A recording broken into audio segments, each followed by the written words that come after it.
statewide on our community affairs program, 92.1 FM, 92.5 Buzz Country. Maybe you heard me on the way in today. And public address announcer for your 7-time champion Milwaukee Wave. It's been 41 years. Brad Beach is here, ladies and gentlemen. 41 years of Milwaukee Wave soccer. Let me read you a poem, ladies and gentlemen, by one of our production crew here, Brian Gertz. The title is The Winningest Professional Sports Franchise in Wisconsin History. Yet most of its inhabitants know the Wave as a mystery. 7 championships says it all. The desire, the perseverance when it comes, when the final call, the desire and perseverance when the finals come to call. A tradition of Lemos, Bonahaney, or Ray on the save, or the legend of Marcio Leite and Ian Bennett's goals for the Wave. So spread the word far and wide, join the electricity, and a break from the cold outside.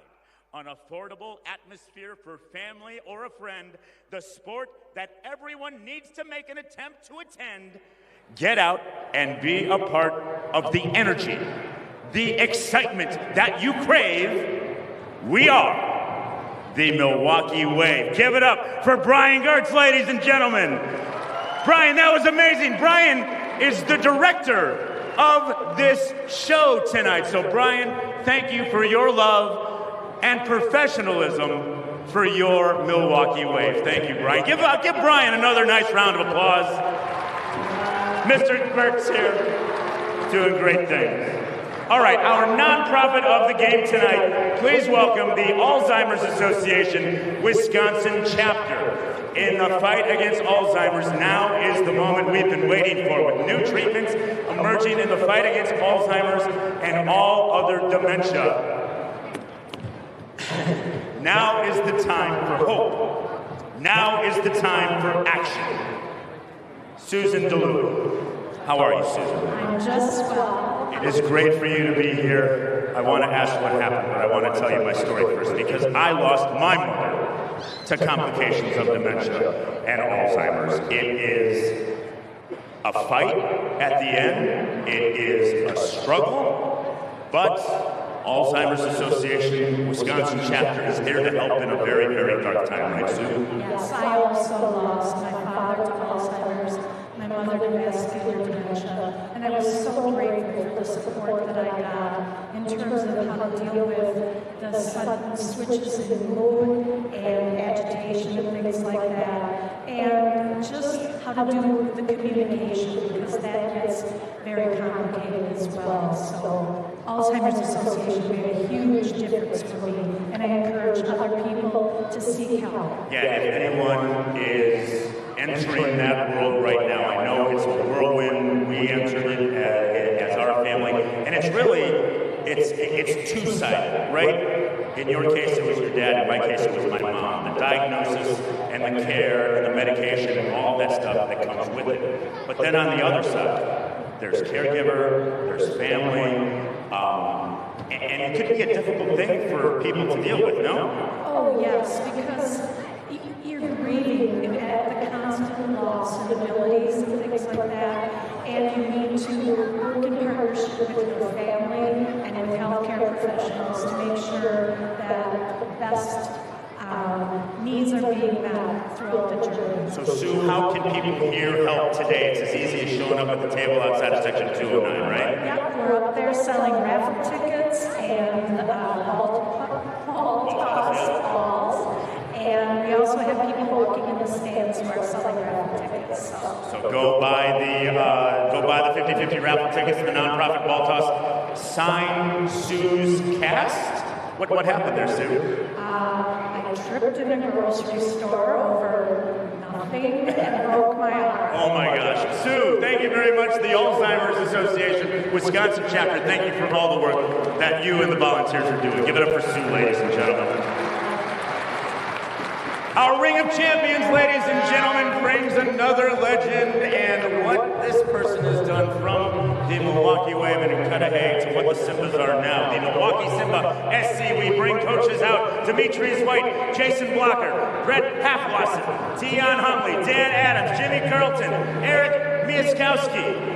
The Milwaukee Simbas will be hosting a 2-day camp in the summer. The first one is in June, the second in July, and this year's camp's June 23rd through the 27th, July 14th through the 18th. How are we doing, Simbas? Who's gonna say? Who's gonna talk? Good. You good?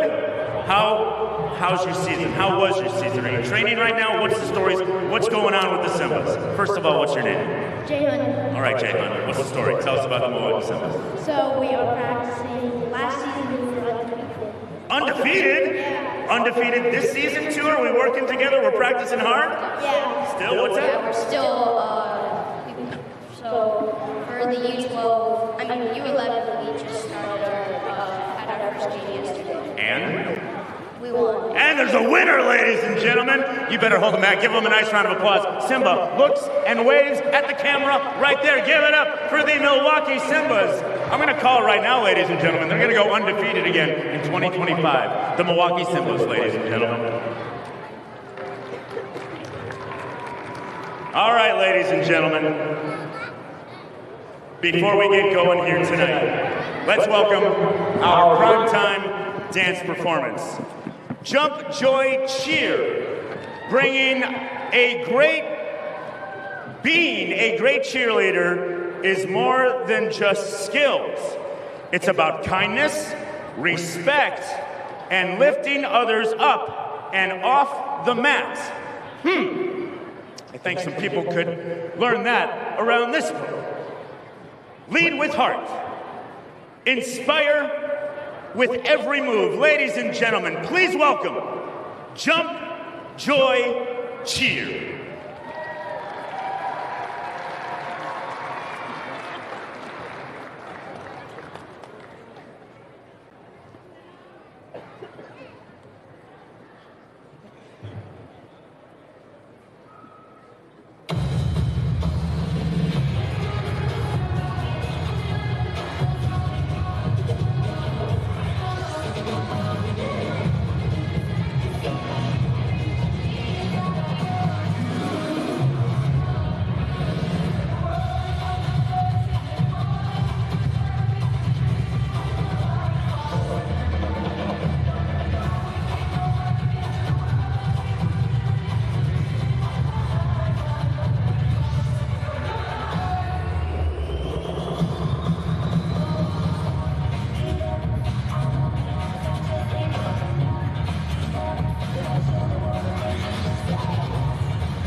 How about a nice round of applause, ladies and gentlemen? Their mission to empower athletes of all levels to shine through teamwork, confidence building, and a love for cheerleading. Jump, Joy, Cheer, ladies and gentlemen.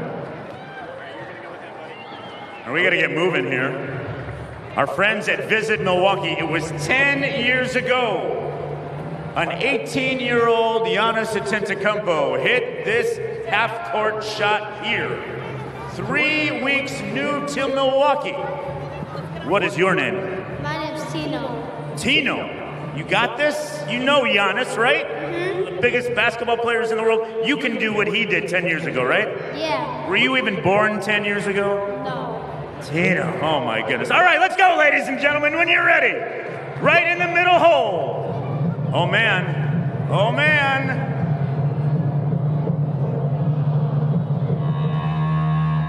Ladies and gentlemen, I just asked Tino where he's from. You want to know what he said? He said, America. Tino, ladies and gentlemen. Go ahead, buddy. Okay. Tino.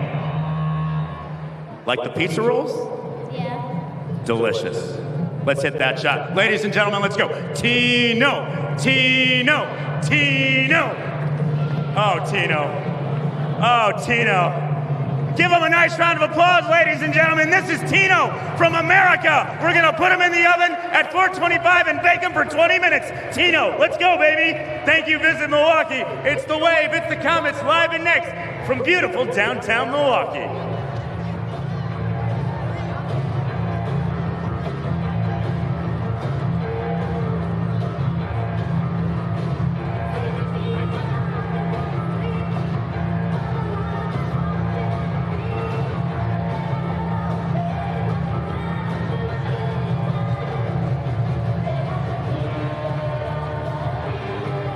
Time for tonight's game. It's rivalry night, ladies and gentlemen, against the Kansas City Comets and your 7-time champion, Milwaukee Wave. Let's meet the visiting team, the Kansas City Comets. We begin with a goalkeeper from Brazil. The man in the box tonight, number 1, Nicolau Neto. He's a defender from St. Louis, starting number 4, Chad Van de Griff. From Kingston, Jamaica, at forward, number 5, Ramon Palmer. He's a defender from Mexico, Guerrero Pino, number 6. At midfielder from Chile, number 7, Daniel Mulhugh. Starting from Kenosha, number 8, Zach Regetz. Starting at defender, number 11, Lucia Quatsani. He's a midfielder from Costa Mesa, California, number 16, Henry Ramirez. A midfielder starting tonight from West Chicago, number 17, Leonardo Acosta. A defender from Missouri, number 18, Nathan Turtle. Starting at defender tonight from Chile, Ignacio Flores, number 23. Starting at midfielder from Weston, Florida, number 29, Michael Lenis. At midfielder from Brazil, number 31, Christian Anderanos. A defender from Rancho Cucamonga, California, defender number 91, Debre Holloman. And starting at defender, number 24, from Elmhurst, Illinois, Stefan Mijatovic. A goalkeeper from Minneapolis, Minnesota, number 99, Philip Imjadu. General manager of the Comets is Brian Baczynski. Head coach is Stefan Stokic, assisted by Matt Gordon, Michael Clayton, and Joe Esperon.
Here we go! Let's meet them! Your 7-time champions, Milwaukee Wave! As always, we begin with the best mascot in the business. Give it up for Brad Beach!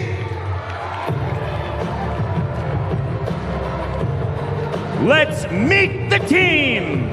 He's a midfielder from Whitefish Bay, number 6, Sean Esqueta. He's a forward from Brazil, number 7, Ricardo Carvalho. He's a midfielder from Brazil, number 8, Breno Oliveira.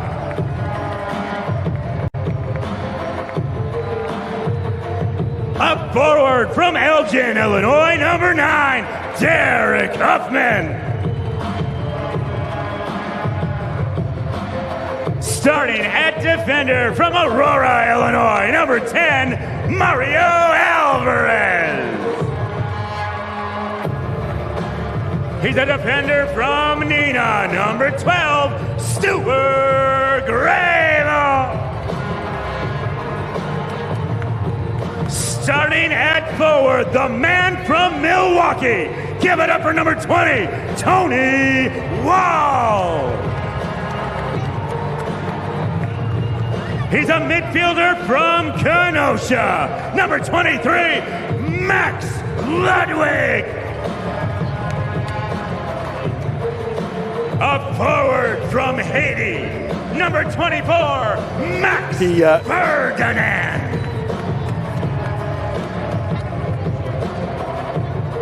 At forward from Hamilton, Ontario, captain of your Milwaukee Wave, number 26, Ian Bennett.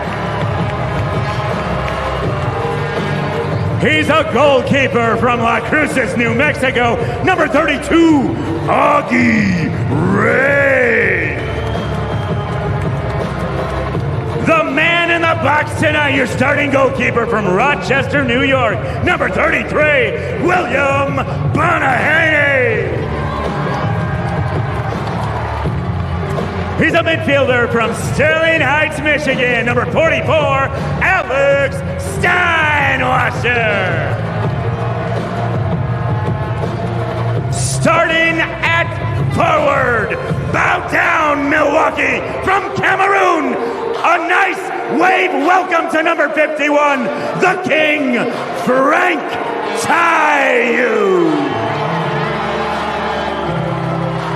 Starting at forward from Chicago, oh so saucy, number 80, Alex Sanchez. And he's a forward from Sterling Heights, Michigan, number 97, Javier Steinwasser. Your all-star coaching staff. We begin with athletic trainers Ricardo Vidal and Ariel Hochtel. Assistant coaches for your Milwaukee Wave include Marcio Leite and Tintin Rampa. And head coach of your Milwaukee Wave. Big announcement coming up at halftime, all about head coach Giuliano Oliviero. Make some noise for your Milwaukee Wave.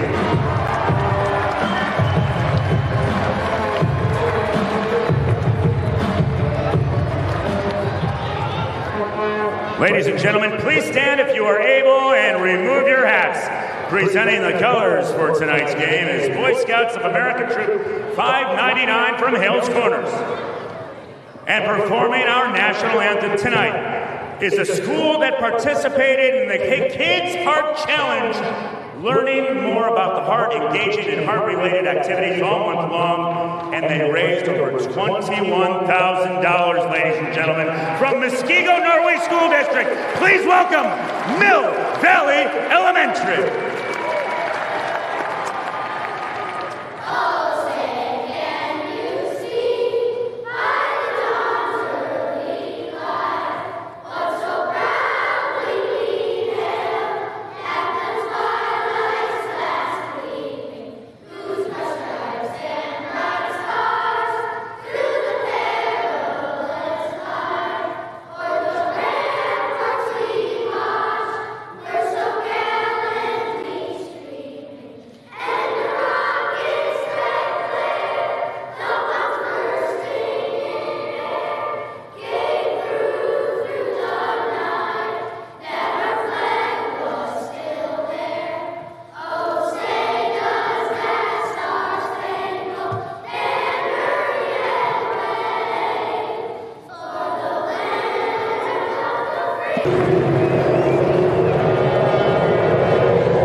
the video flyover here at Panther Arena in Milwaukee, and you know what that means. It's just about game time here as the Milwaukee Wave hosts the Kansas City Comets Major Arena Soccer League action 2024-25. Tom went along with the Wave Hall of Famer Art Kramer, AK.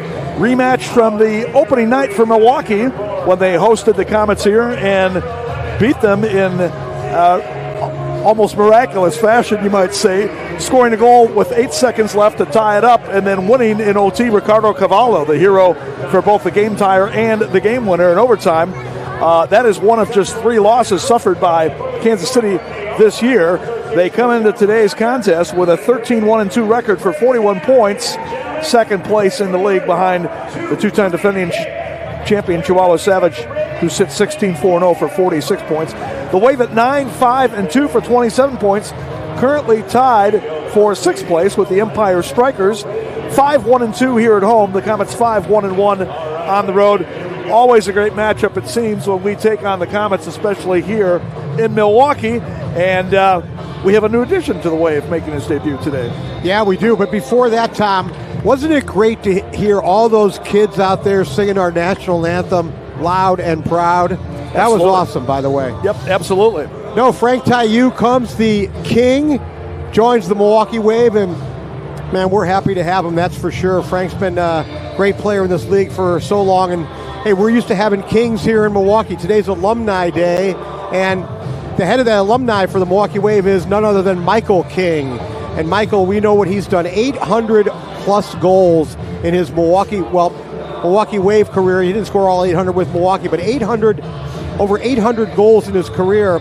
Frank's got, 400 and some odd goals, but we hope this is a new era here with Frank Tayou coming in with the Milwaukee Wave. Frank's got 420 in his MASL career. How many did Kinger end up with, Tom?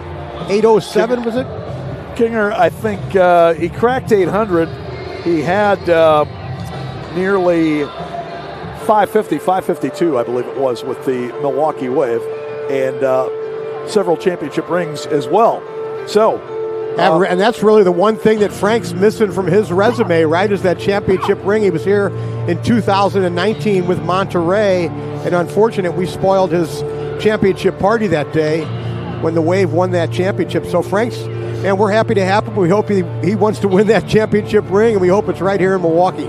The MSL's all-time leading scorer, 420 goals, 143 assists for 563 points, and now he is teamed with the MASL's second all-time leading scorer, the legendary Ian Bennett from Milwaukee, 407 lifetime goals, 409, I should say, in the MASL with 90 assists. I'm looking down there at the field, and it's going to be Ian Bennett, Frank Tayou, and Alex Sanchez, the starting line for the Wave. And you've got Mario Alvarez and Tony Walls in the back. Big news today. Nicolau Neto, by the way, Tom, their backup goalkeeper, right? Because of what Philip Edgimato has done this year. Neto's in goal here. It's only his 4th start on the season. A big game for Nicolau as well. Steven Mijatovic joining the Comets. He was acquired in a trade with Tacoma. Made his debut for KC last night.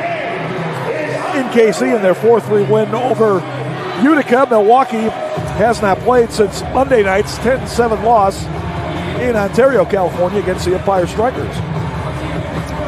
Underway, Milwaukee in the black and yellow, going right to left as we look at it. To the near corner, Mario Alvarez able to get it in front of Christian Andreos. Andreos, as usual, with a spectacular hairstyle. He changes up just about every game. There's the king, Frank Tayou, number 51. The MASL king, as Art said. Not to be confused with Michael King, the king of all time for the Milwaukee Wave. Sent across, knocked away in front.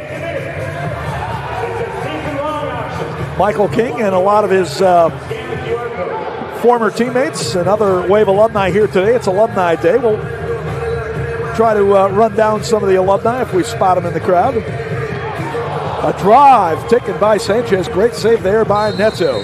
Well, if Nicolau Neto was a bit rusty, you wouldn't see it there. What a great save that time with the right hand. You know, Tom, Kansas City comes in red hot. They've won 8 in a row, and they've got a real chance to pass Chihuahua in first place here as we come to the end of the season. This is the second of 3 meetings on the season between the clubs. We'll have one more in Kansas City on March 14th. Ricardo moves it across. Derek Huffman will take the shot. That one blocked by CVG's Chad Vandegrift, the league's reigning defender of the year, and could be in line to repeat for that honor again this year. Having a great season. I got to think Chad is the front runner at this point right now. He's had a spectacular season. Foul called on Derek Huffman. You know, you've got Vandegrift could win Defender of the Year. Edgimato for sure Goalkeeper of the Year. Stokic possibly Coach of the Year, and maybe Rian Marquez is the MVP. He's had an outstanding year. Marquez, their leading scorer, with 39 points. Unfortunately for KC, not dressed for today's game. He has been out this entire weekend. Did not play last night against Utica. Marquez currently sits tied for third in the league scoring race with Hugo Puentes from Chihuahua.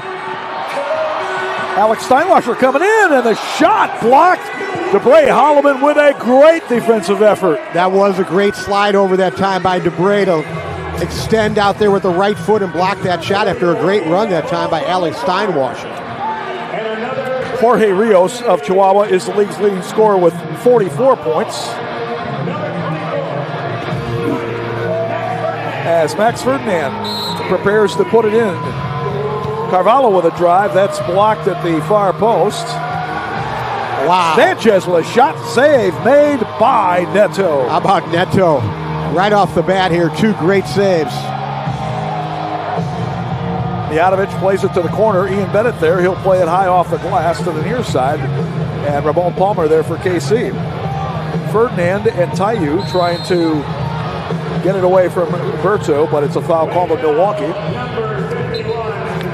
Good energy so far by the Wave here in the first 2.5 minutes. How about Frank playing with the batting gloves out there today, AK? Just in case he's got to take an at bat here. Maybe going to do a sponsorship for the Milkmen. Up ahead. What a ball. Carvalho 2-on-1. Ricardo drives the far post. Shot a goal! Put it on the board, if indeed it was touched, by number 23, Max Ludwig, with his first MASL goal. Great decision that time by Carvalho. It looked like he might want to shoot, but he made the right decision to play it at the far post. I think it went off the defender, but let's see right here on the replay, Tom. There you see Carvalho taking a lot of time, and then off the defender and in. That one came off of Nacho Flores, but great start here by the Wave and a great decision that time by Ricardo Carvalho. Well, a great run by Max Ludwig nonetheless. Absolutely. And unlucky for him that you don't get credit for it, but as you said, a great ball played in by Ricardo as he gets credit for his 10th goal of the year. The Waves had a rough go of it here lately around the league, but a great start today against a team that is red hot.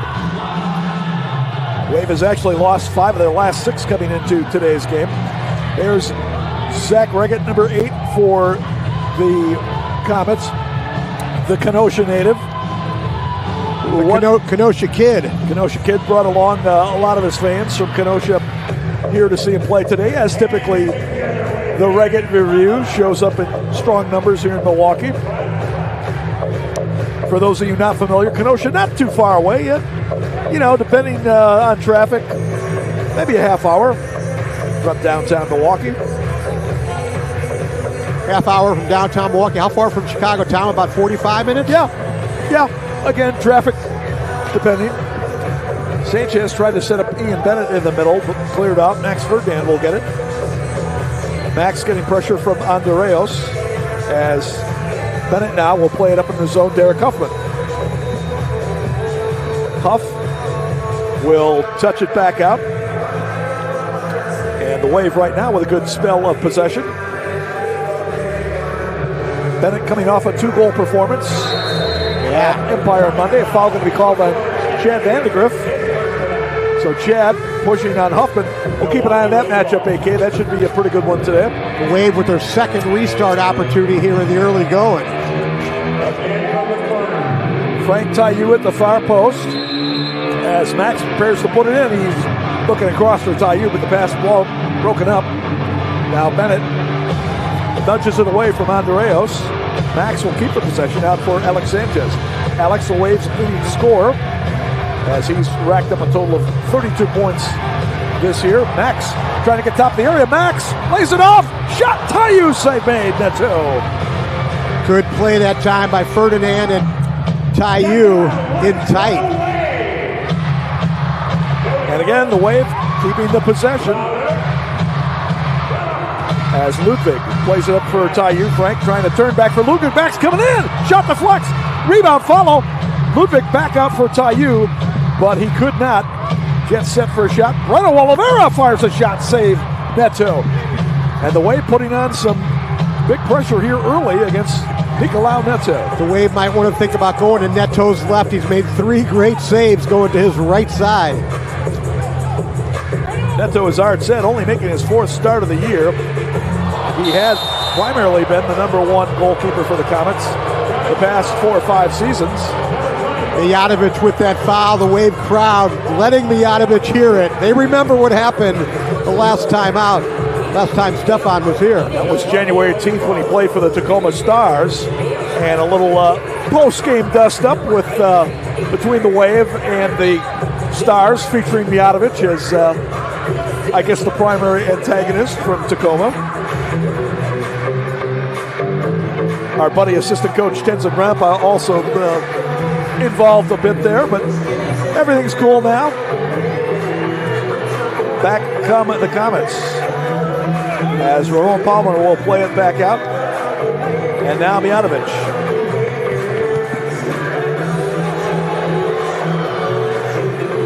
Across for Pino.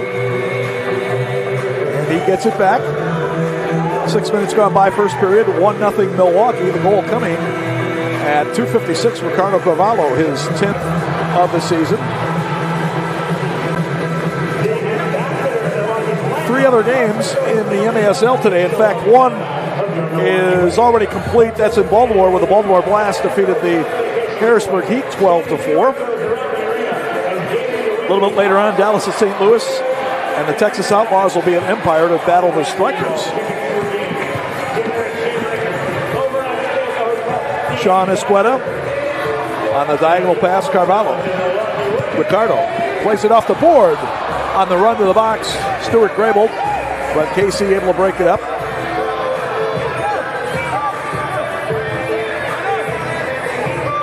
Kansas City, a staunch defensive team. In fact, they've given up the fewest goals in the league, 66. They've also scored 99. So a plus 33 on the goal difference, second only to Chihuahua. That one up in the stands. KC wants a restart top of the arc, and it looks like they're going to get it. However, we've got our media timeout, so we'll take a break. 7:57 left to go first period here in Milwaukee. Wave 1, Comets nothing on MASL TV. Soccer is coming up.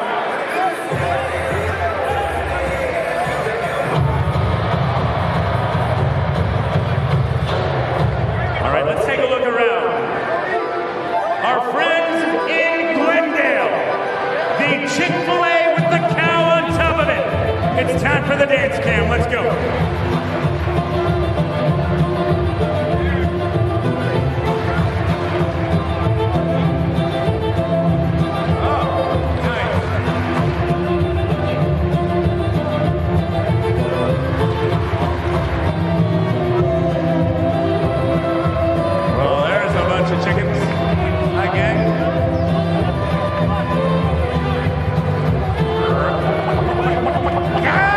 Hey!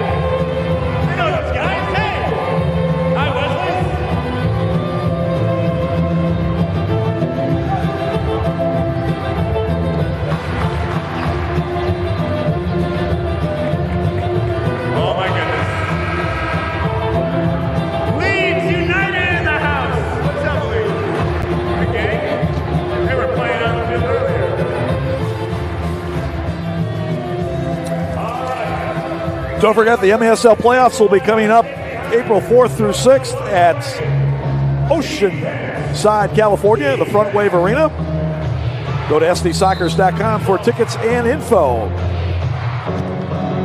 Shot blocked as Lasea Tetsani had a good crack after the restart pass, but a nice block in the middle.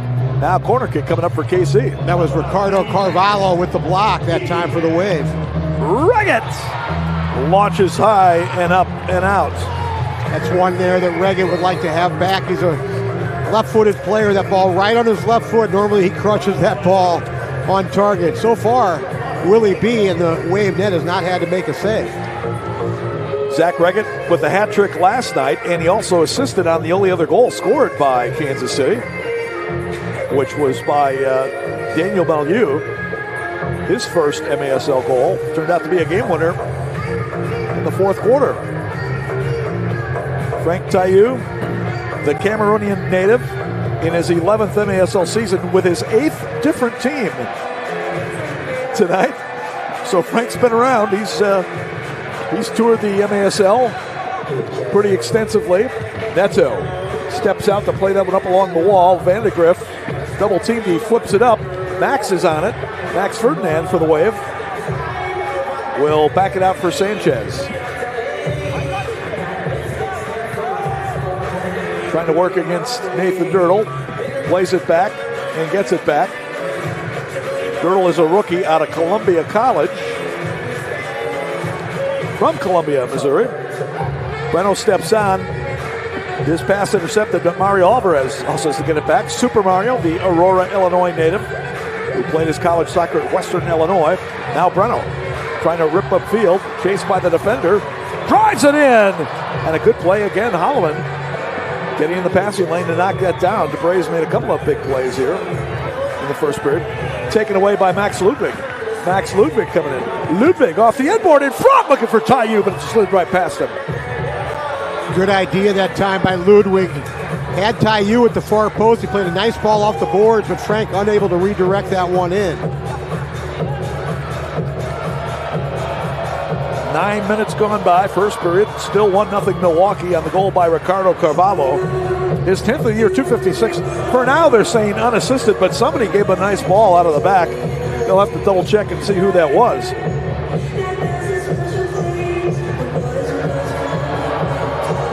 Our producer Ian Thompson saying they don't have it as of now, but we'll see if we can possibly find out who that is later on.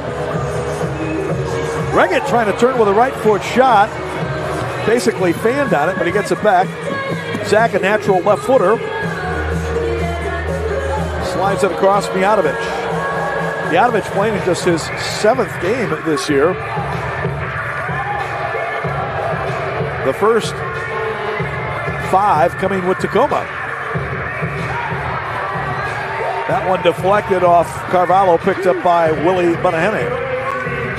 So Willie B, who has started all but one game for Milwaukee this year, he comes in at 9-5-1 with a 5.17 goals against average and a 72% save percentage. He has been very solid for Milwaukee.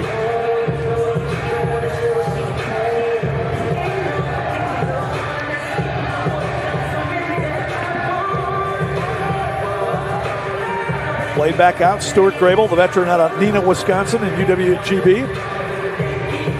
Has spent 10 seasons in this league, all with the Wave. Carvalho off the wall. Steinwasser tripped down. Oh, that was close to being 2 minutes there, Tom. Foul called on Henry Ramirez, and he's lucky he didn't get a blue card for that. Steinwasser facing goal, had a real good look at it. And he's lucky that wasn't a 2-minute penalty right there. Still a good restart chance for the Wave. Let's see if they can capitalize. As Neto sets his defense in front of him. Huffman will approach. Huffman will fire it wide. Tried to pick the top far corner, but it was off target. It wasn't there. We got a great look at it from up here, Tom. That just was not on.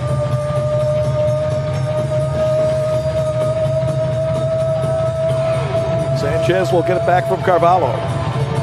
Working against Ramirez, shot in, is off the mark. Bennett trying to keep it alive for Milwaukee. Wave again with good pressure in Kansas City's defensive half of the field. Wave has really dominated possession here so far in the first quarter. Sanchez across, headed up in the stands by Herrero Pino.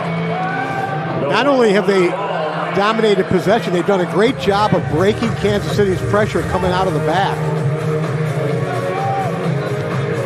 Again, KC, the top defensive team in this league. Wave hasn't been bad either defensively, yielding 92 goals. They've also scored 101 for a +9 goal difference. Wave about middle of the pack offensively here.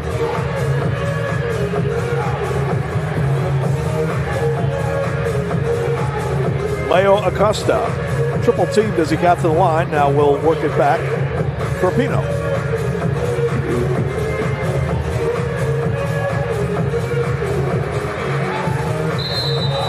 Tayou takes it away from Reggett, but the foul is called. There you get a look at Frank. Second restart opportunity here for Kansas City.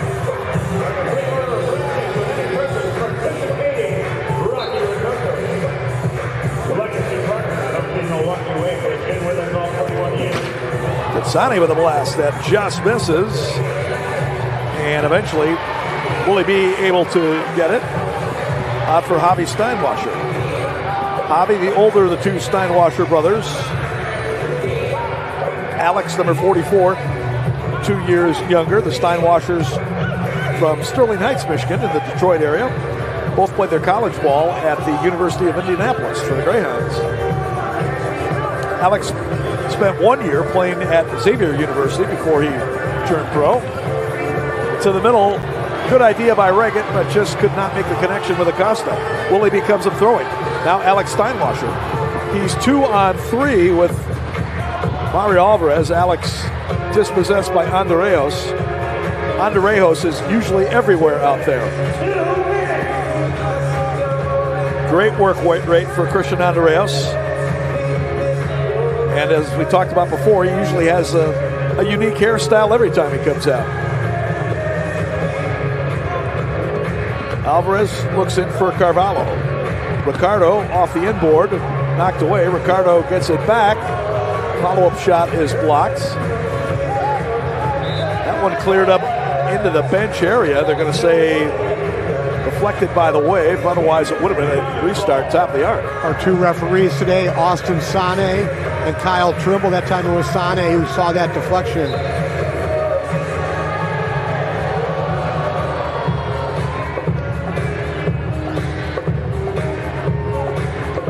Nathan Dirtle plays it back. Wave again trying to keep the pressure on as Dirtle will turn and move it up. Good defense by Escueta to shut off Zach Reggett. And a great run out of the back by Escueta as well. 3v3 as Escueta comes forward, but the Comets able to get it back. Vandergrift chipping forward. Looking for Reggett. Breno seals it off. And then Reggett going to get called for knocking down Breno. And Reggett easy. barking at Breno. And, well, I think initially they were only going to give a yellow card to Reggett, but then both are going to get a blue card for their unsportsmanlike follow-up. I think you're absolutely right, Tom. You saw Austin go to his pocket. Initially, it was going to just be Reggett. But then Breno came back, and he's going to get one too. But Reggett's been very frustrated here in the first quarter. The Wave has been all over him defensively. Time of the penalty at 14:03. Let's see it one more time on our Wisconsin Vision Instant Replay. See Reggett taunting Breno when he was on the ground. So both are going to go for 2 minutes at 14:03 of the first period.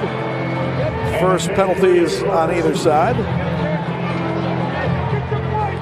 So they will play 4v4, excluding the goalkeepers. 5v5 if you include the GKs.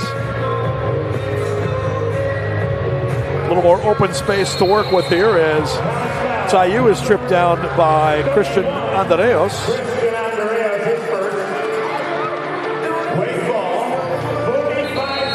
So still 45 seconds left in the first period. And a delay of game warning, I believe, has been issued against Andreos. I think it was just a bench warning, Tom. It looked like on Coach Stokic. Tayou turning, shot the goal!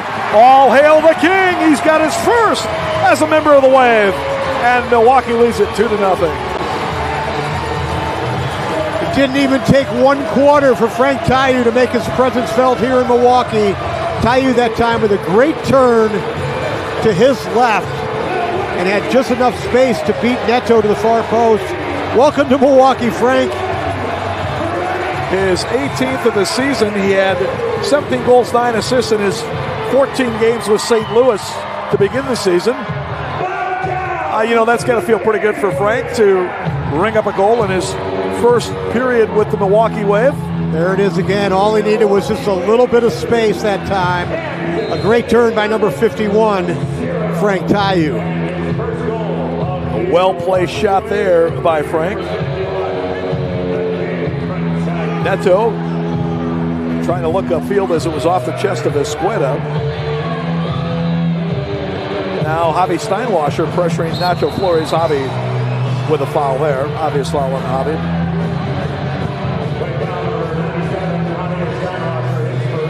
This is the 61st meeting all-time between the clubs since the revival of the Comets franchise, beginning with the 2010-11 season.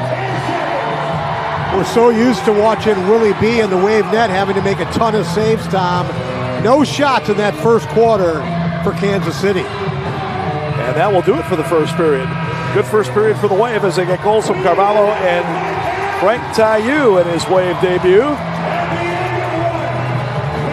Willie B and the Milwaukee Wave will take it to the break.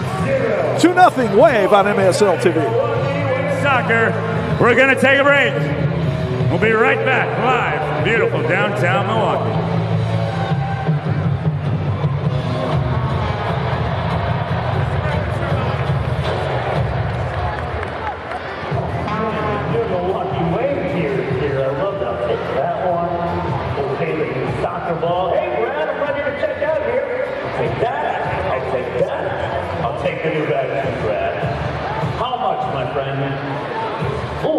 I got that, no problem. Right here, old hard cap.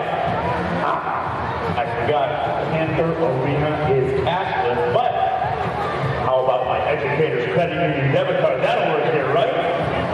You too can get your very own Educators Credit Union Milwaukee Way debit card. Go to any of the 25 locations across Southeast Wisconsin or go to ECU.com. We ready to go here, Brad? What do you mean it's live? Scan it again, please. Oh my goodness. Educators Credit. Achieving more together. Let's go with it. Time to recognize our community hero of the game. This man has been working with Educators Credit Union. How many years, Jeff? Do you know? 25 years. This is Jeff Bergman, ladies and gentlemen. He is in Racine since 2017, Regional Youth Apprenticeship Coordinator for RAMIT, which is the Racine Area Manufacturers and Commerce in Racine. And you're helping out the kids here, really at a high school level, right? Yeah, any somebody that's entering their junior or senior year, this is specific. So if anyone is in Racine and anyone that's going part of Racine Unified, they can certainly take part. Really, this is a statewide program, so all you have to do is go find out who your IA coordinator is for your school district, and they can help you get set up for the future. Let me give you a little bit of stats here on Mr. Jeff Bergman. Since the program began, from 70 kids to over 225 kids enrolled, more than 1,000 students have been offered career opportunities, and that's all you, Jeff. You got to give him a round of applause, ladies and gentlemen. I got to ask, Mr. Bergman, why?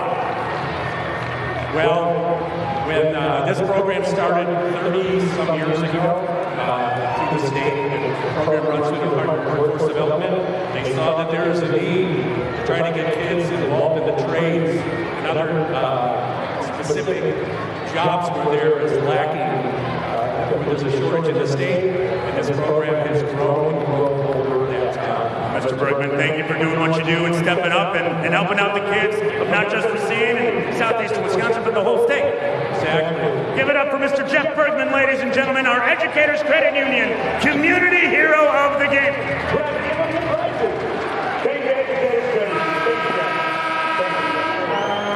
Union. 2-0, Milwaukee leads it on goals from Ricardo Carvalho and Frank Tayou in the first period. Frank, of course, making his Wave debut. He's played here before as a member of the opposition, although not all that much.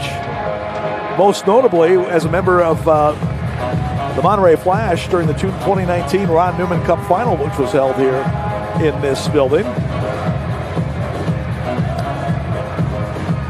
And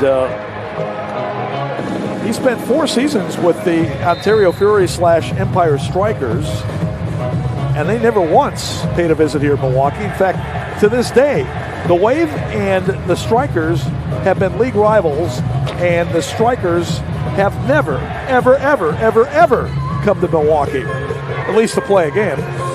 Wave was just there Monday night in their most recent game, 3rd time ever playing in Ontario, and they suffered a 10-7 loss to Ontario. Alex Steinwasser off the end board in front, looking for Stu Grable, but a little bit high on the attempted conversion. So one correction, the Comets were awarded 1 shot on goal. Reagan apparently had a shot on goal. I didn't really see it, but they did give Reagan 1, Tom. So the final shots on goal for the first period turns out to be 11-2 in favor of Milwaukee. Max Ferdinand, by the way, got the assist on Frank Tayou's goal. Sanchez rolls one in wide right. Dirtle trying to control as the Wave pounces on him, and he clears downfield. And again, KC just dumping the ball downfield, and the Wave going to get it.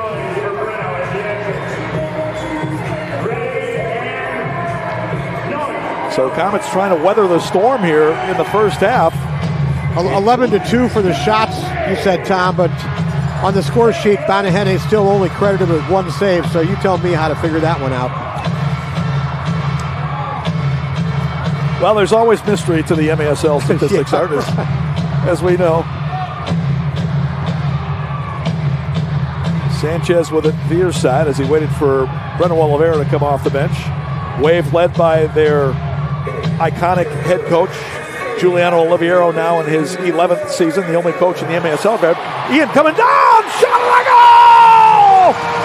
Oh, what a combination there from Ricardo to Ian. Wave leads 3-0.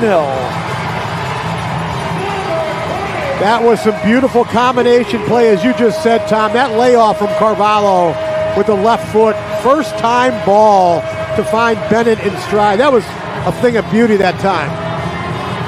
Watch this again on the replay. Watch this first time pass. Look at that. Wow. That is speed of play right there. Extraordinaire. Point number 500 in Ian Bennett's career. Only the 2nd player ever in the league to eclipse that total regular season. Of course, the first one to do it is his new teammate, Frank Tayou. Frank now with 544 after his goal in the first period. We see so many players in this league receive a pass, touch it, play it, touch it, play it. That time, the one-touch passing was phenomenal that time by the Wave. Ian's 16th goal of the season and 17th point overall. He's got 16 goals, 1 assist. I don't think Ian's going to be in contention for pass master of the season, but he's always been a shoot first, ask question later guy, and I think it's served him pretty well during his career. And he's always been a thorn in the side for the Kansas City Comets as well. Yes, he has. More hat tricks against the Comets than any other team. Also, he's had 2 6-goal games against the Comets during his career. The most he ever scored in one game was 7 in a game against the old Chicago Mustangs at the Sears Center back during the 16-17 season. But he has indeed tormented the Comets on many occasions. Acosta for Flores. Ignacio Flores, nickname is Nacho. Nice crowd gathered here today. We should be in that 4,000 range. Shot up and over by Acosta. Again, 4 o'clock game time are typically in the past, these Sunday games, we've kicked them off at 1 o'clock. But a little bit to accommodate KC, which played last night in Kansas City. We've got a couple other Sunday games coming up, which will start at 5 o'clock local time. I'm liking this Sunday game time a lot better, okay? You mean that was to accommodate us old guys? Yeah, that too. Ian trying to cut through, but couldn't redirect in on the back heel. Now Alvarez, good look, crossed over. Mario, shot saved by Neto. Neto again with a big save. Headed out of bounds by Alvarez, so KC will kick in. And the Wave continues their offensive pressure against Nicolau Neto and the Comets. Check it out one more time. Pretty good crack there by Alvarez near the top of the box, but a great save by Neto, and he has had to make several great saves so far. Well, he's given up 3, but he's made 4 or 5 other spectacular saves. That one deflected out of bounds by Javi Steinwasser. Javi trying to get the crowd into it a bit more.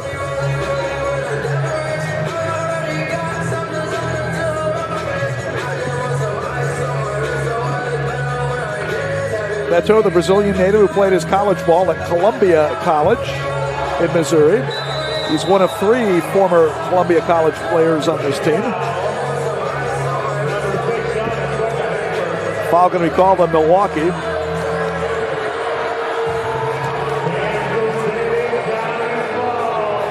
The Kenosha kids not making many new fans here tonight. The crowd letting them hear it a little bit. And the Wave apparently is going to challenge here.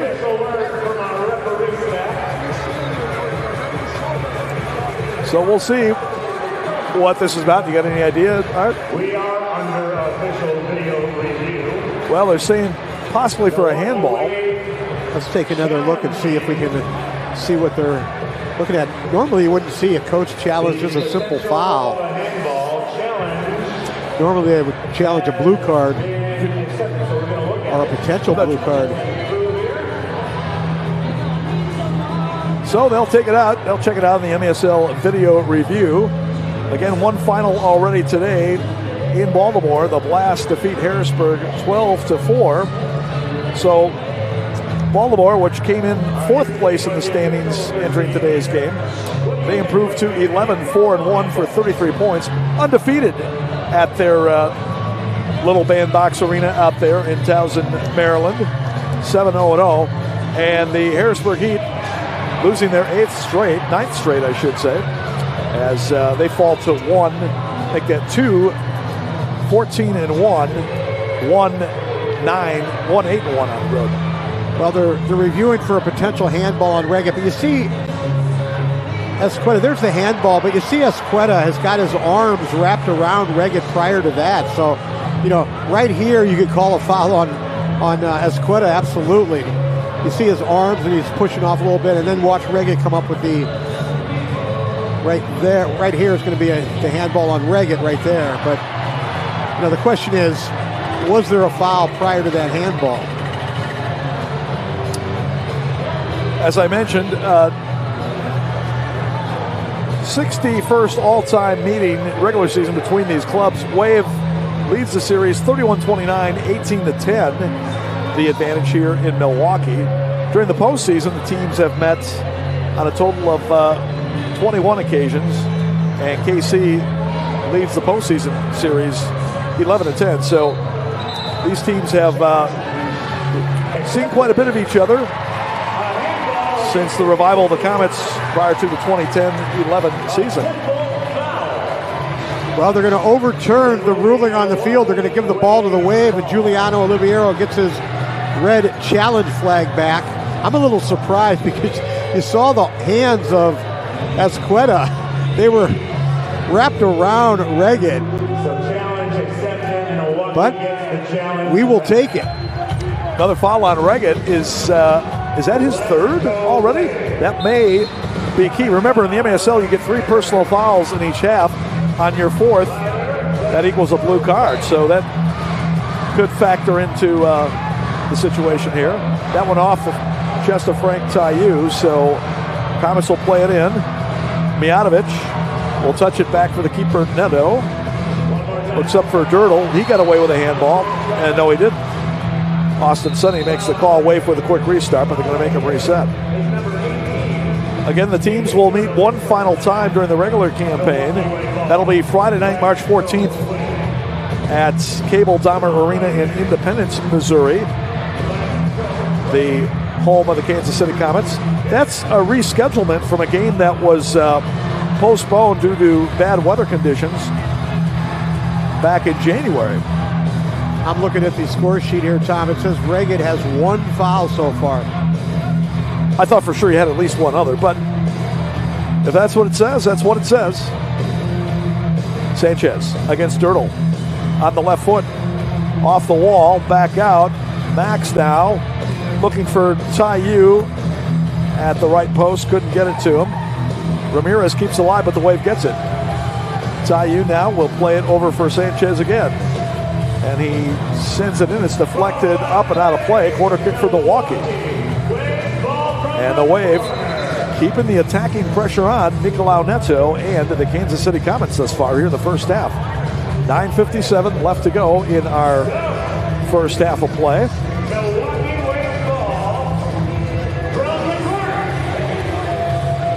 Ian Bennett, Max Ferdinand, the IMAX tandem talking it over as Max will get ready to put it in play. Max has 1 assist so far tonight. That was his 14th of the year. He has 18 points total.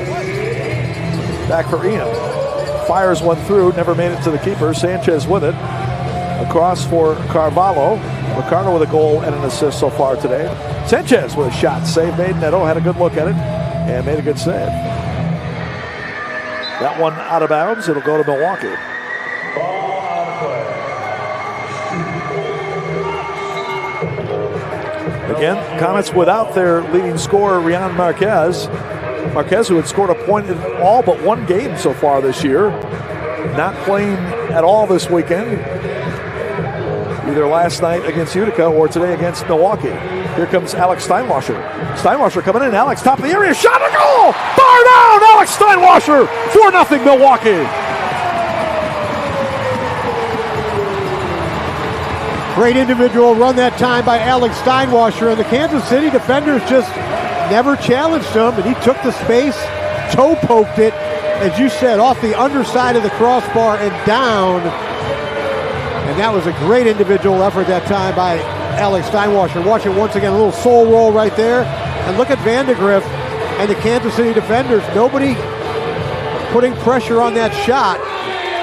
Steinwasser roofed it that time. 4 straight here by the Wave to start this one.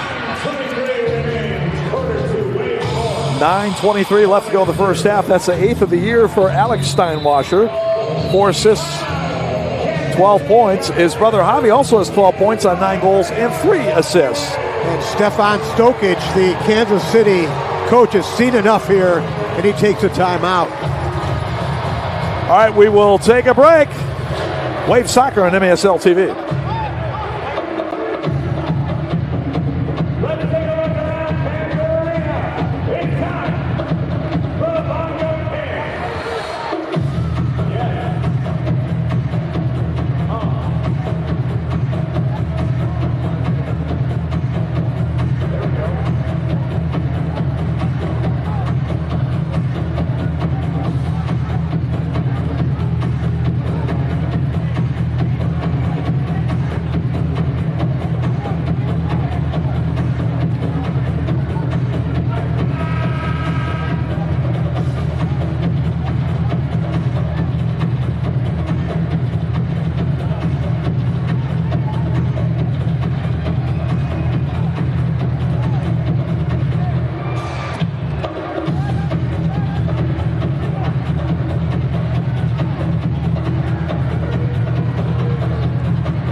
4-0 Wave with 9:23 left to go in the first half. Miter is the official game ball supplier of the Major Arena Soccer League, established in 1817. Miter is one of the leading soccer brands worldwide and produces some of the best soccer balls in the world. Learn more at Miter.com. Also, MASLsoccer.com is your home for everything Major Arena Soccer League, all the latest news, leaderboards, highlights, and more.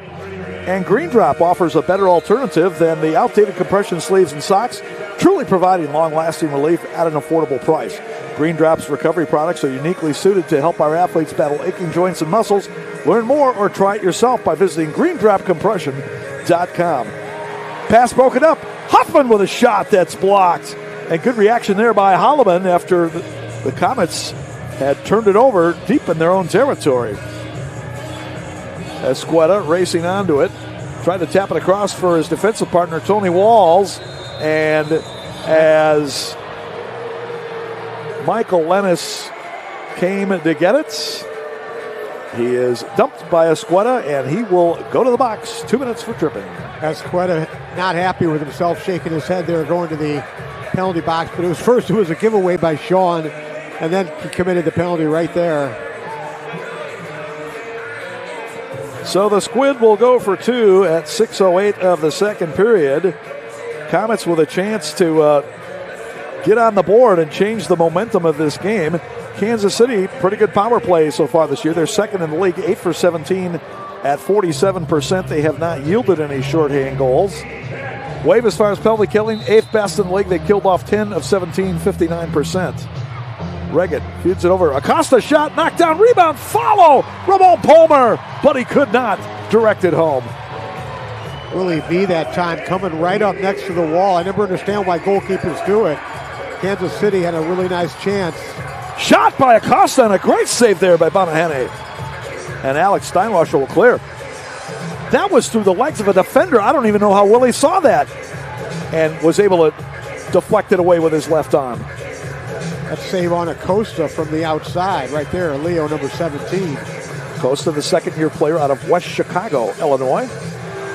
In the shadow of that executive airport that they've got over there.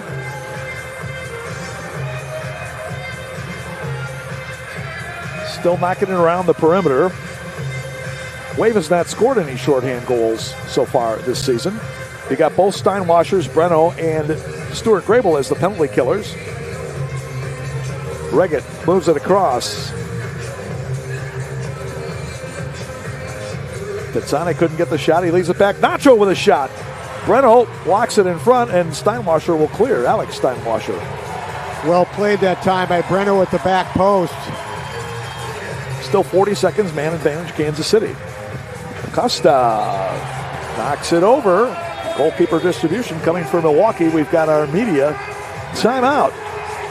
Willie B and the Milwaukee Wave off to a great start here today. We'll take a break and come back. 7:31 left to go in the first half. It's a Wave 4, Kansas City nothing on MASL TV.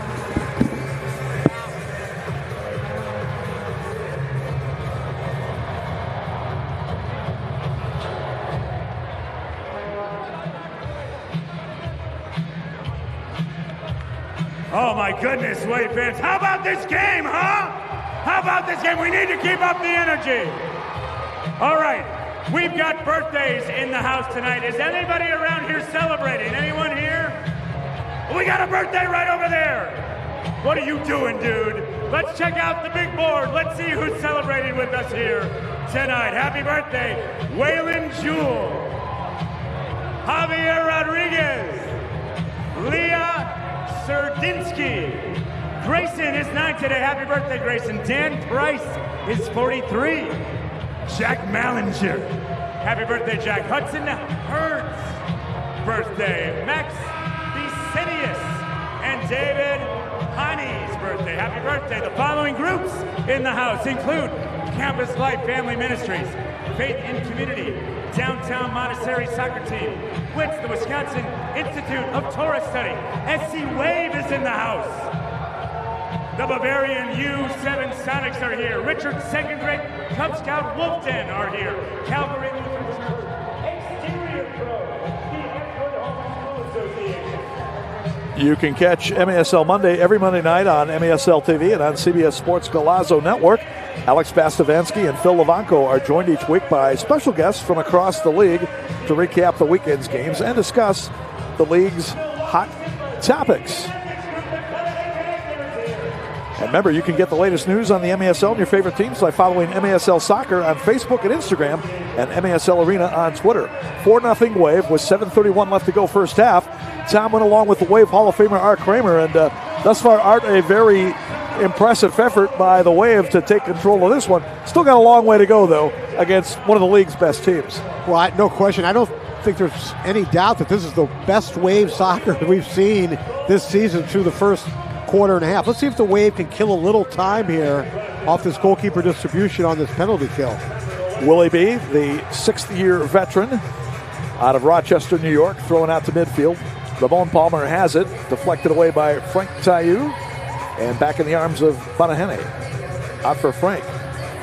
Vandergriff knocks it away, and Ramon Palmer has it. CVG omnipresent out there defensively for the Comets. Now Reggett lays it off Acosta.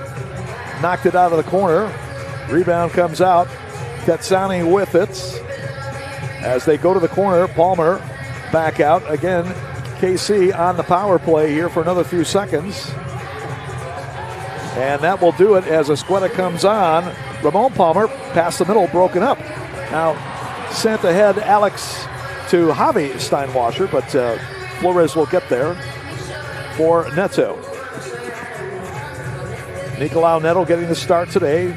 Philip Ijamato played last night for KC. Outstanding goalkeeper tandem for these Comets. Now Bennett with an attempt that's wide, a tough angle there. Sanchez keeps it alive. Knocked away by the Comets, but Alex will track it down. Sanchez, the Chicago native, in his third season with Milwaukee, and he is really taking it to the next level this year. All-star performer. In fact, he had a hat trick in the All-Star game in Utica a couple of weeks ago. He and Kelvin Oliveira, the hometown captain. Oliveira won the MVP, which I can understand. He's the hometown guy. So if tie goes, you give it to them. Oliveira, by the way, not playing this weekend for Utica. And I don't know if he's coming back or not this season. They say he might. Utica could really use him, that's for sure. The league's second leading scorer with 42 points. Yeah, I mean, this league is crazy, Tom. It's just so unpredictable. You saw Utica get beat 19-6 by Chihuahua, and then turn around the next night and they beat him 10-6 without Kelvin. Sanchez looks for Bennett. Ian! Oh, he overstepped it. It looked like he took his head up, picked his head up. He'll fire a shot, safe Nate Meadow. Unfortunately for Ian, that ball from Sanchez was bouncing a little bit, and that's why he didn't shoot it first time. And that been on the carpet, he definitely would have had a great chance to score. Herrero Pino, the former UMKC Kangaroo, far side. Now coming in, the shot by Lennis is just off the mark. Bennett with it back. Ahead for Ricardo. Broken up momentarily by KC, but it comes to Alex Steinwasser trying to knock it off the sidewall for Huffman. Couldn't make the connection. Now Ramon Palmer pokes away behind by Max Ludwig. Alvarez comes out of there with it, but he lost the touch. And Pino launching long. Willie B right there to haul it in. Wave will be on the road for a 3-game trip following tonight's action, and it starts Thursday night in Mesquite. Yours truly, AK, Lord willing, will be down there to take in the action. Headed for some warm climate, huh? Oh, I sure hope so, buddy. Sure hope so. Even the 60s will feel I don't blame you, Tom. Tropical at this stage. Now, Reynolds dispossessed, shot by Malyun, he scores.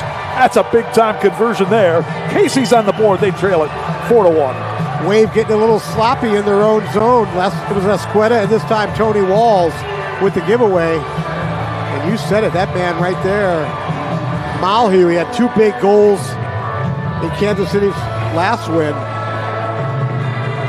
Tayou, who had the game winner last night against Utica, gets his second of the year unassisted. That was a strike right there. That was a great look from behind the goal. And just like that, the Comets are on the board. Well, the Wave had it all going their way, but that was potentially big goal for the Comets. Ferdinand slides across on the far wing. Sanchez. Alex, the leading scorer for the Wave, looking for his first point of the day. Shot in, saved Neto. Tell you, Nicolau is stopping everything he can get a good look at so far today. Ferdinand to Alex, or rather Javi Steinwasser, now looking for Frank Tayou against Holloman to the near corner. Tried to slot the pass for Javi, couldn't hook up with him there, but Alvarez will get it back for Willie B. And now Javi Steinwasser. Javi in his 4th season with the Wave, his younger brother Alex in his 2nd. Frank Tayou going to get called for the foul. Frank, originally from Cameroon, played his college soccer for a couple of years with his brother Uzi, who is 1 year older than Frank. They were teammates for a couple of years at West Virginia University. As Neto knocks one 3 lines, Trace Linias, and Milwaukee will come back with the restart. Well, Frank, much of what he learned from the indoor game was through Greg Howes. Greg coached him in Las Vegas, was it, Tom? Yes, sure was. His second stop in the MASL after he began with Texas City back in 2014-15. Timeout now, so Wave's going to call a time and get organized here for the restart. Top of the arc. That'll give me a chance to tell you that you can subscribe today to MASL TV on YouTube. You'll find game rebroadcasts, MASL shows, highlights, and more. And again, don't forget, the MASL playoffs will be taking place out in San Diego in Oceanside, California. April 4th through 6th, the first 2 rounds. The top 8 of the 12 teams in the MASL will gather for that one. Hard to believe, AK, barely a month away. Teams continuing to jockey for position. Or try to get into the playoffs for that matter. Yeah, right now. That ace spot is still up for grabs. The Tacoma Stars currently hold it down at 20 points. Again, Milwaukee and Empire are tied for 6th with 27 points. The Dallas Sidekicks are tied for 9th with the St. Louis Ambush, each with 15 points. And you got the Texas Outlaws 11th with 8 points. Harrisburg, which suffered its 9th straight loss today at Baltimore, 7 points. But for that ace spot, Tom, the Ambush with 2 games in hand on Tacoma, they're 4 points down right now. So the Ambush has got a real opportunity here. They're at home today against the Sidekicks. Yeah, hosting Dallas today, and they still have 3 games left against the Wave, 2 of those in St. Louis. The next one will be on March the 9th. Moreno ready to trigger the restarts. He'll put it for Carvalho. Tayou back for Breno. Shot deflected. Carvalho with a shot. Save made, Breno. Now Alvarez tees one up. Bouncing ball. Blocked in front. Almost deflected in. Across. Shot a goal! The King, number 2. Wave leads it 5-1. That was a second chance restart goal that time from the yellow line. The Wave worked it around, and Kansas City wasn't able to clear the zone, and a great ball to the far post to that man right there with the gloves. Number 51, Tayou with his second of the evening. What a debut for Frank Tayou. 19 goals on the season now. He also has 9 assists for 28 points. Great ball by Breno across. He'll get the assist. And the Wave back out to a 4-goal lead at 5-1. One thing the Wave has not been doing that well lately has been covering that far post. And we see tonight a couple of good goals by getting themselves to the back stick. Well, Frank Tayou is certainly a guy who knows how to get to that back post. And when he gets there, he knows what to do with it. The MASL's all-time lead scorer. Huff up ahead. Javi Steinwasser lost his footing as Dirtle was coming over to contest him. Double team on Reagan as they try to pry it loose. And a foul going to be called, I believe, on Tony Walls. Tony coming back in the lineup. He had missed several games due to injury. There's the former star at Wauwatosa East High School in UWGB. He and Stuart Grable were teammates with the UWGB Phoenix, along with our old buddy J.C. Banks, who's also a teammate of theirs. It's a pretty good teams up there in Green Bay earlier this century. Tony Walls was actually a soccer and basketball recruit for the UWGB Phoenix. Tony was quite the high school hoopster in his days at Tosa East. Who was that? Coach Bennett there in UW Green Bay, Tom? Basketball? Tony Bennett? No? Well, that was after Coach Bennett. Yes, Coach Bennett was the coach at GB, but I'm not exactly sure who it was at the time. Might have been Mike Heidemann. I'd have to go back, though, but Dick Bennett was the guy, obviously, who... Dick Bennett, that's right. Who led the program to its... Tony Bennett was a singer. Well, Tony Bennett, the player, and now coach at Virginia, recently retired, as we are going to get a blue card against the Comets. Ramon Palmer, the ageless veteran from Park University. 2 minutes for boarding at 13:53. So the Wave will go on the power play first time tonight. And this could be big here if Milwaukee could tally with a man advantage, already leading 5-1. Wave so far this year is 8 for 18, third best in the league at 44.4%. The Comets, however, have been sensational as far as penalty killing. They've only allowed one shorthand goal, one power play goal, in 12 times shorthanded for 92% penalty killing. And they've also scored one shorthand goal. We have a challenge flag on the field. You know, that challenge flag was thrown by Coach Stokich right as the Wave put it in play. I mean, we'll see if they allow this one here. And if they do, they need to put 7 seconds back on the clock. Don't ask me my opinion on it. Yeah. Kansas City Comets is challenging. But apparently it was in time for a video review. Well, let's put it this way. When do they ever say it's not time for one? The challenge from Kansas City is for no blue. Well, once again, Tom, the question is, 7 seconds ran off the clock before they blew the whistle. So if you're going to look at this challenge, you got to put the 7 seconds back on the clock. Yeah, good point. If their challenge is something that happened before the play was restarted, and then you let 7 seconds go off and you then acknowledge the challenge, you have to put the time back on. I mean, if they're just reviewing the foul, which was called a penalty. Right there, yeah, and it's a good challenge because that looked like it was a dive that time by the Wave player. I don't think that's a 2-minute penalty, but once again, you had a penalty called. The guy had to go to the box. There was plenty of time to challenge that before play started. I mean, it was 7 seconds in, and then they're going to acknowledge the challenge. There it is right there. A little bit of an enhancement for Breno, at the very least. See where the arm by Palmer is up high. That's what you got to look at right here. Watch Palmer come in, and and that's something the referee's got to determine. This was the best angle to look at right here. Just keep it rolling, guys. This is a good look at it right here.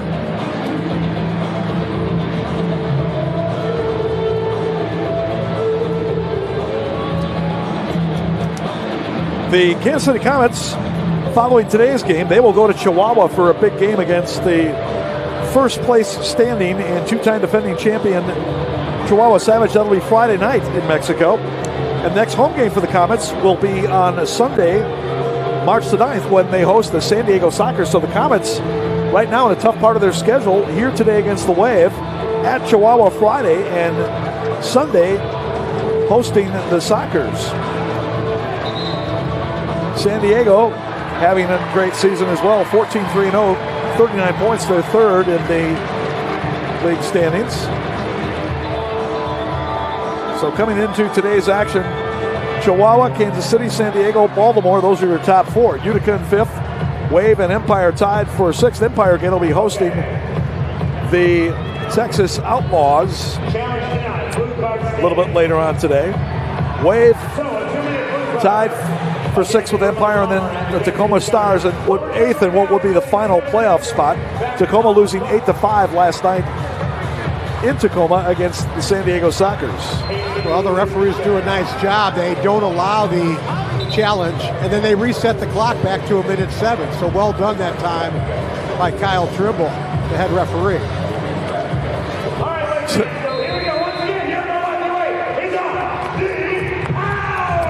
All right, here comes the Wave.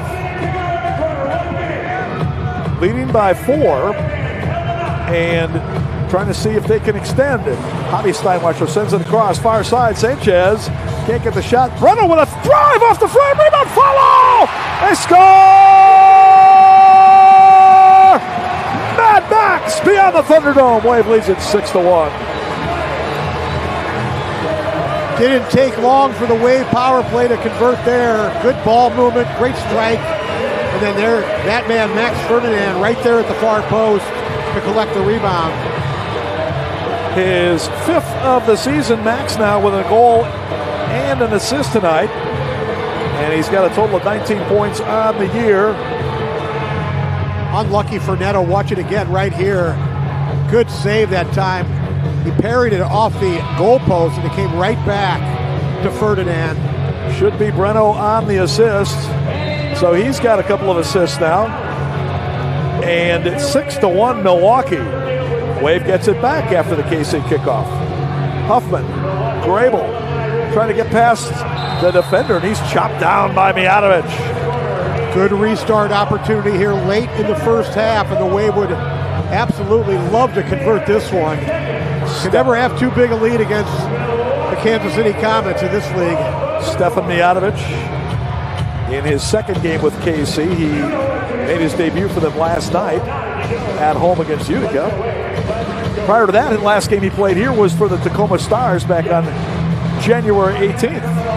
So it's been a while since Steph has been back out there in the field. Max, out it comes. Sanchez, shot and goal! Restart magic for the Wave. They lead it 7-1.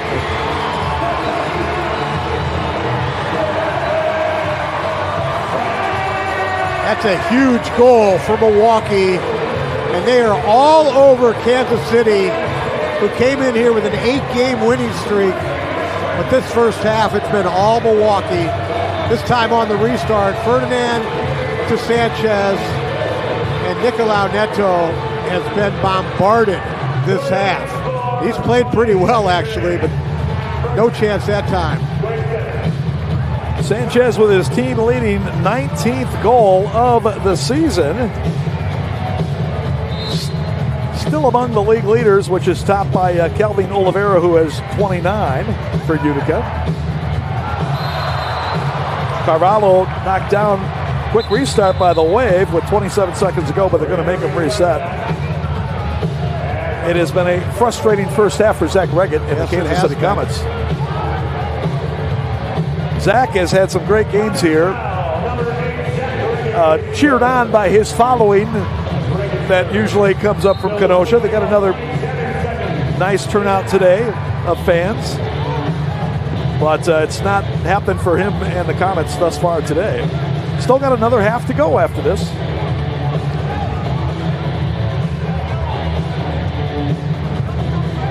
Final 10 seconds of this half. Breno tried to touch it across, broken up. Bennett with 5 seconds. Not much of an angle. Breno tracks it down, sends it back in, and that's going to do it. Great first half for the Wave. They outscored the Comets 2-0 in the first and 5-1 in the second to take a 7-1 lead at halftime. Willie Bonahene is fired up. And a great first half for everybody here, save the Comets fans cheering for Zach Reggett. Stay with us here. We're going to stick around for the interview with Van McNeil, talking with Coach Oliviero. I got to imagine, Art, Coach O is pretty happy about the first half performance. I'd say so. You know, it's Alumni Day, but I'm sure the alumni are pretty impressed as well with that performance. Well, he's certainly one of the alumni. And let's send it down to Van and Giuliano. All right, our Midwest Orthopedic Specialty Hospital Coach's Corner here with the head coach of the Milwaukee Wave, Giuliano Oliviero. Wow, 7-1. What a crazy first half. What are your thoughts? Absolutely great stuff from our guys. The energy was great. The execution was great. You know, Frank Tayou coming in, scoring 2 goals in the first half, getting him off on the right foot. That really helps. And, you know, we got a great crowd behind us, and we need it in the second half. Yeah, another 30 minutes to go here. Pedal to the metal. It's no time to stop. Absolutely. 0-0 mentality. We want to get after it. You know, we've been through a tough stretch recently, so this has been great for our guys. You know, Kansas City's second place in the league for a reason, so we can't sleep on them either. So looking forward to the second half. And there's no place like home, man. These fans are loud here today. Home cooking. Love it. Home cooking. We love it. Head coach Giuliano Oliviero. Give it up for Jules. We got a special announcement on him coming up here at the half. We're going to send it to break here in just a moment. More exciting Milwaukee Wave soccer. This is the Major Arena Soccer League.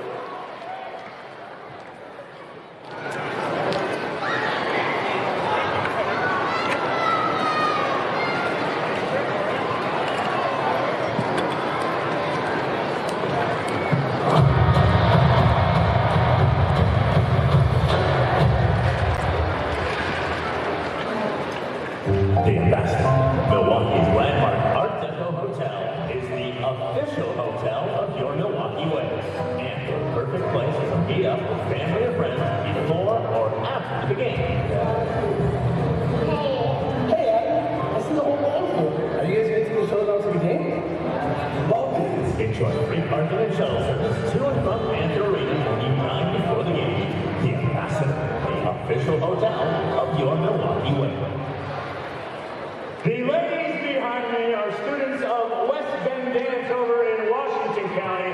Their main goal is to help all dancers excel and reach their fullest potential whilst building teamwork. Ladies and gentlemen, put your hands together. West Bend Dance.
Ladies and gentlemen, West Bend Dance.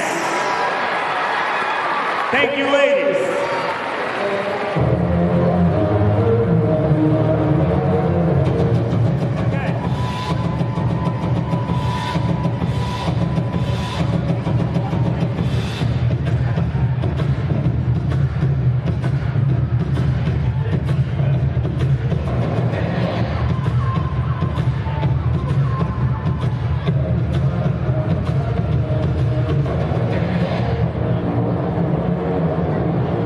Scan that QR code, get in to win a Milwaukee Wave jersey. Time for our build-off. Let's meet our two contestants here. What's your name? Where are you from? I'm Brandon. I'm from Iguanago. Brandon from Iguanago. It's where you want to go versus? Zach. From? From the airport. From the airport, ladies and gentlemen. Hey, nice new expansion over there yesterday, huh? Oh, yeah. Great things coming to General Mitchell International Airport. All right, so what you guys got to do here, score a goal over there. And then you got to run back here, and we're building. It's exterior pros, so we got to build stuff. Let's give it up for our two contestants. On your marks, get set, go. Go ahead. They got to score a goal first, and then they got to race back and start building. Oh, boy, that could be one. Little did they know there was going to be running involved. Okay, now you got to come over and build. Come on. Come on over, it's time to build with exterior pros. Here we go, as they get to the building table. Who builds it better? Brought to you by Exterior Pros. This is our build-off.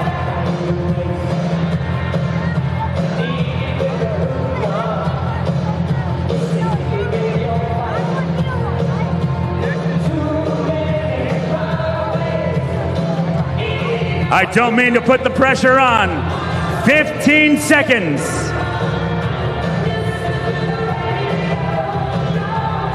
10, 9, count them down, Wave fans. We need it to be tall or big or what have you. All right. Who built it better? Wave fans, was it him? Oh my goodness. Or was it him? It was him? I mean, he did score first. Let's give it up for our winner. Thank you, Exterior Pros. Let's go Wave.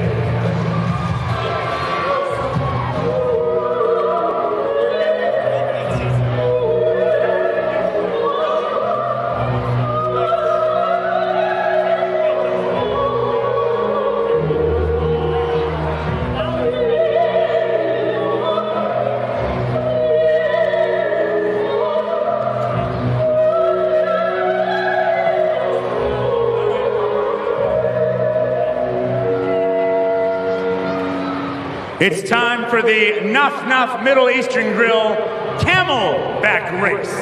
We've got two teams of two. What is your name and whose back are you jumping on? My name's Luciano and it's random dude. Just a random dude. All right, Luciano. What's your name, sweetie? Tia. Who's that over there?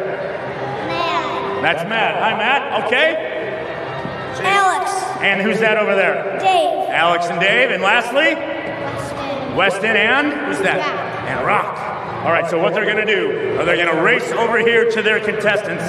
They are going to jump on their back, and then they are going to run. Whoever can get to the finish line first will be our winner. Who you got, Wave fans? Who you got? Here we go. On your marks, and they are asking for noise. Give them the noise. On your marks. Get set. Go. It's the Nuff Nuff Middle Eastern Grill Camelback race. Oh no! Oh no!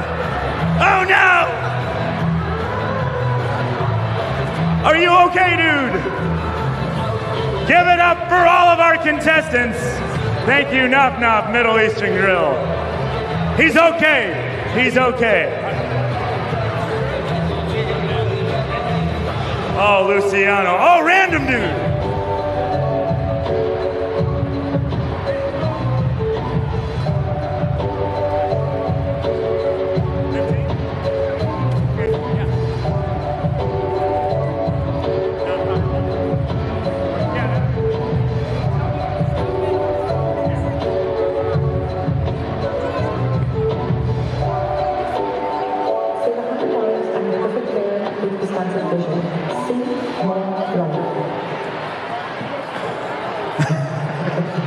All right, Wave fans, for the Alzheimer's Association Wisconsin chapter, it's time for our nonprofit ball toss. Of all the balls that land in this pool right here, we will draw one winner. On your marks, get set, launch those soccer balls. Here we go. Ow.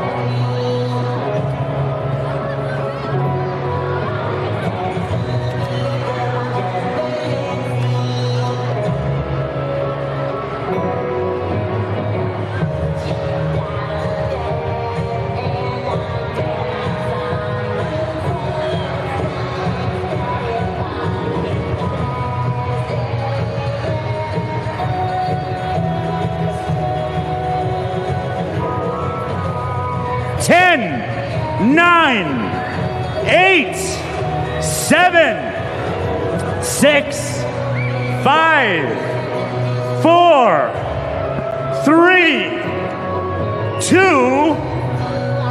and 1.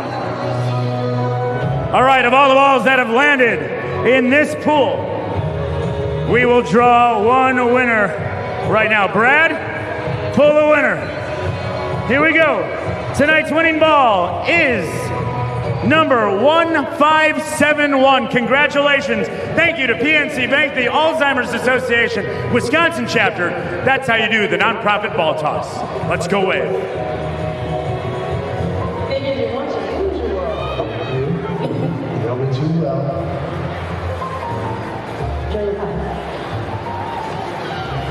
For last-minute gifts, the people you hold dear, and everyone on your list, holiday scratch games from the Wisconsin Lottery are here, with prices ranging from $1 to $20 and top prizes up to $100,000. With so many games to choose from, it's easy to find gifts for everyone at your local Wisconsin Lottery retailer. 41 years, Wave fans. We have been going strong. The longest continuously running professional sports organization. Your Milwaukee Wave. Let's meet our alumni, ladies and gentlemen. 7 championships. We begin with Tommy Iseroff. Tommy. Mr. Mark Litton is here. Assistant coach from 04 to 2014. Did Pete make it out here? The Cudahy Connector, ladies and gentlemen. His name is up there in the rafters, Mr. Pete Knezik. A former member of the U.S. team, Mr. Hayden Knight is here. He played with the Milwaukee Wave from 1995 through 1997. The one, the only, Jason Renzi. One of the original members of the Milwaukee Wave organization, Mr. Dave Hodgson, ladies and gentlemen. He played with us from 1999 to the year 2000, Mr. Jason Zitsky.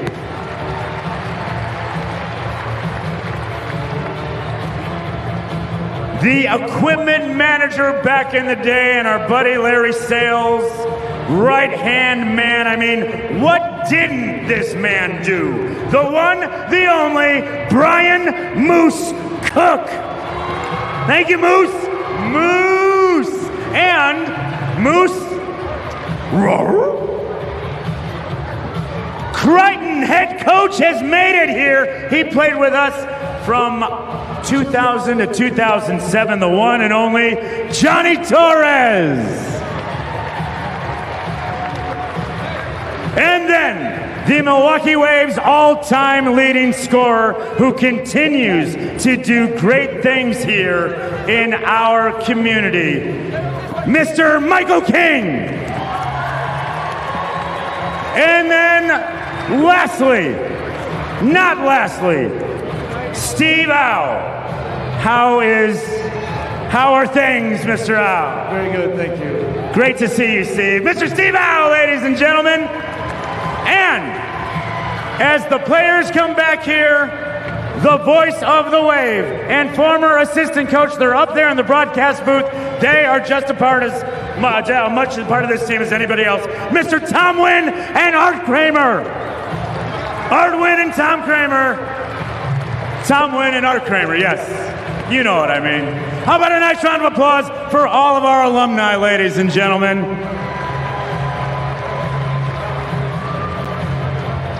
"41 years.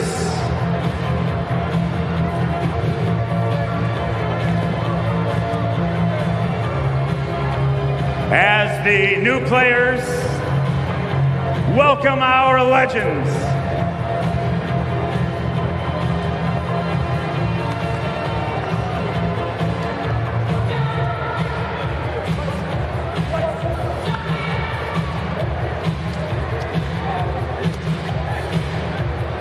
Let's get a photo. Let's get a photo. Come here.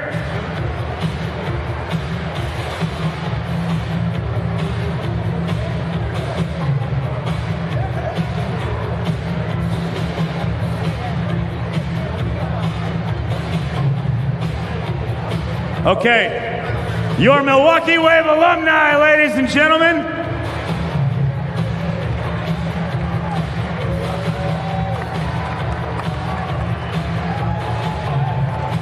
All right, give it up for your Milwaukee Wave.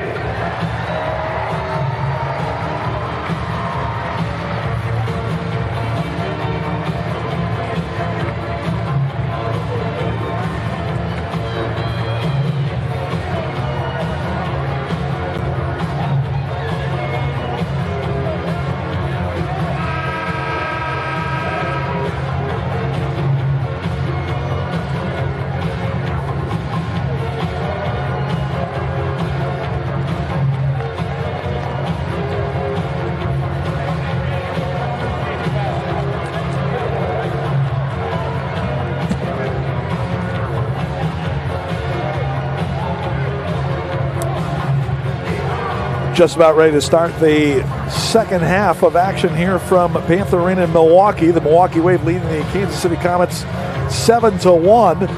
The Wave getting 2 goals in the final minute of the second quarter to extend the lead. And again, as Art Kramer said, possibly the best first half of soccer for the Wave this year. Best half of any sort for Milwaukee so far this year, Kip. Yeah, Tom, you look back into some of the big additions the Wave has ever had. I think this one with Frank Tayou has got to measure right up there with Joe Reiniger. When we brought Joe back in the 2001 season, I believe it was, we brought Joe on. And the first game he played was against the Kansas City Comets. He scored 3 3-point goals in the first half. Well, this today with Frank Tayou measures right up there to what Joe did in his first game against Kansas City. Yeah, I remember it well. That was instant impact acquisition right there. And turned it around. I'm trying to think, Kate, we started that year, I want to say 0-3 and 1-6, maybe. We're like 1-8, I think it was. And eventually turned around and went on to win the MPSL title. That one slips through Ejimado, who is now in nets. I'm surprised they made that goalkeeper change, because that certainly wasn't the fault of Nicolau Neto that first half. No, I would agree. However, as we talked about before, changing keepers sometimes can spark a team. And I'm sure that's what Coach Stefan Stokic is hoping for. Stokic in his second year as head coach of the Comets. He's done a tremendous job. Ejimado played last night and went the distance in the 4-3 Comets victory over Utica in KC. Zach Reggett with it now. Will play it back, and the Comets will reset.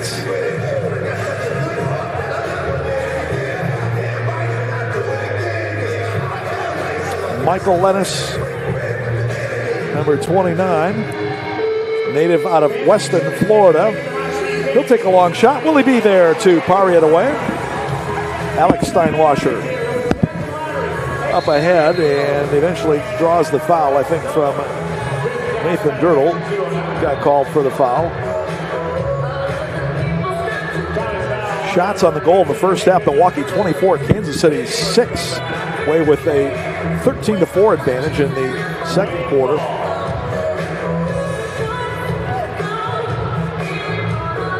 And again, Nicolau Neto getting the start, played the entire first half, registered 10 saves in 17 shots again, so he gave up 7 goals with 10 saves, and many of those of outstanding variety, the saves by Nicolau.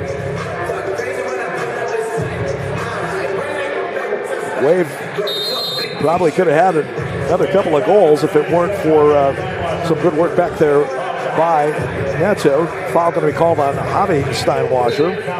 Well, it'd be interesting to speak to Nicolau Neto and hear his thoughts on the whole thing, because remember, Neto was one of the league's premier goalkeepers last season. And it was a surprise, I think, to everyone that Ejimato had come in here and really taken the job.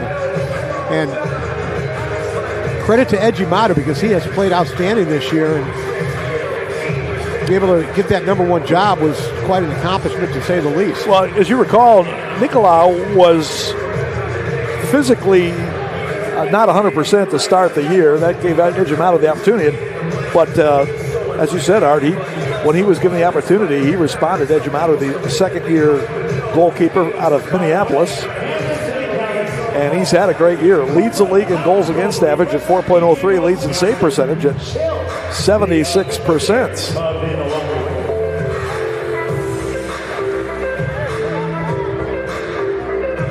So he has indeed been an outstanding goalkeeper. Very possibly could be on his way for a Goalkeeper of the Year award if he keeps going. That ball could not be cleared by Willie B, but Sean Esqueta stepped in to clear. Ejimato overall, he's making his 13th appearance. His previous 12 had all been starting assignments. Reggett battling with Max Ferdinand. Max really draped all over him down there in the corner. And Philip Ejimato this year, 9-0-1. This is his 24th career appearance in his 2 seasons with the Kansas City Comets.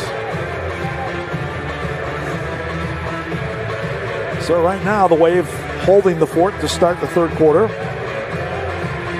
Acosta, back for Pino, back for Costa, as they try to set up Leo from the opposite side. Shot straight on. Willie B had a good look at it, turned it away.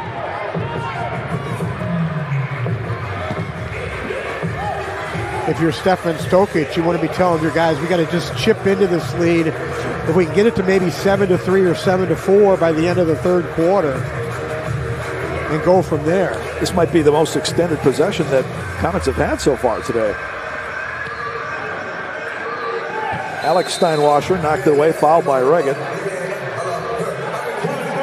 And Zach, again, frustrated by the way things are evolving here today. Ian Bennett racing in the zone, fires a shot, stopped by Ejimato. Ian able to get it back and now plays it all the way back for Willie Badahane. Willie B in his 6th season, 3rd with the Wave, played his first 3 in Harrisburg with the Heats after coming out of Buffalo State University. Willie B, a native of Rochester, New York. Andreos, stop made by Willie B, and he covers up. Willie B's best stop of the afternoon right there on Andreos. Came out to challenge him and was able to make the play.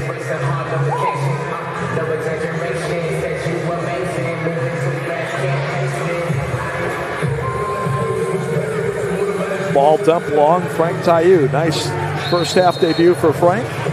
Debut as a member of the Wave with a couple of goals. Not only has he held the ball up well, scored a couple goals, he's doing a good job of drawing some fouls deep in the attacking zone. Just drew another one here. I don't know what the deal is with those gloves, but I'm telling you what, Art, if I score 2 goals in the first half with the batting gloves on, I'm sticking with it. Carvalho with a follow-up shot that's just off the mark. You know, we know Frank has been living out in California during the offseason. Maybe he's just not used to the cold weather. That could be. And I'm wearing gloves at all times.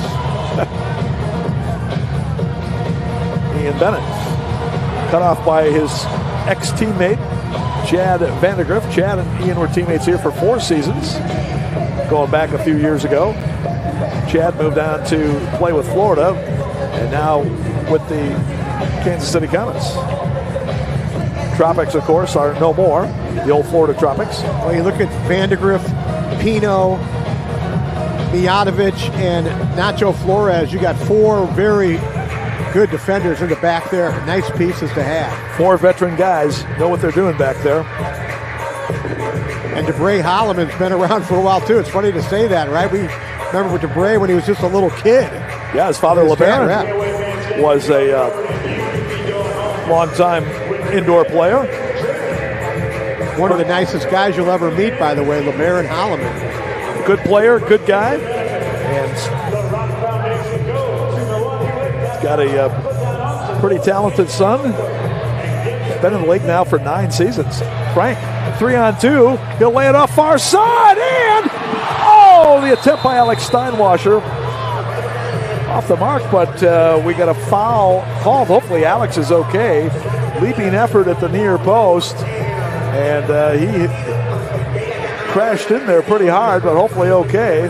That was some more impressive combination that time as well. All started by Frank Tayou at the attacking yellow line. So Alex comes off probably shaken up a little bit, but he's a tough kid. Hopefully going to be okay. We have an MSL video review. Somebody threw the challenge flag. It must have been Giuliano Oliviero, because he had gotten the challenge flag back after the first one. He's the only one that had one. So it's got to be him. Anyway, earlier today, the Baltimore Blast defeating Harrisburg 12-4. Dallas and St. Louis are playing in St. Louis. And then you've got the Texas Outlaws going to take on the hosting, or I should say the Empire Strikers hosting the Texas Outlaws. And the ambush up 5-0 early on. 5-0 the ambush. Doing the business against the sidekicks. Sidekicks, as we take a look at the replay, boy, Alex, he took a hard knock against that near post.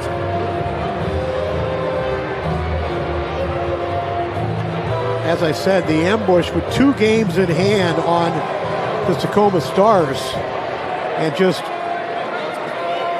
5 points behind him in the standings right now. Dallas took one on the chin, 10-2 in Dallas last night against Chihuahua.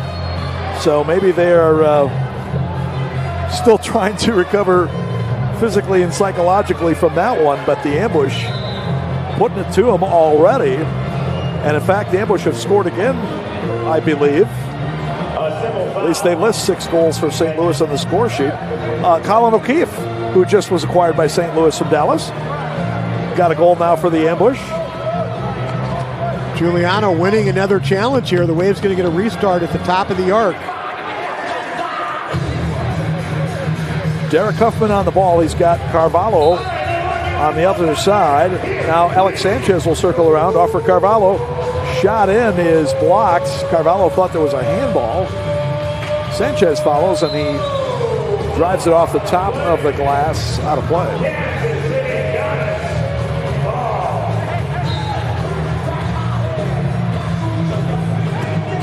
So things looking pretty good for the St. Louis ambush right now to pick up 3 more points. A shot by Malyu, turned away by Benahane.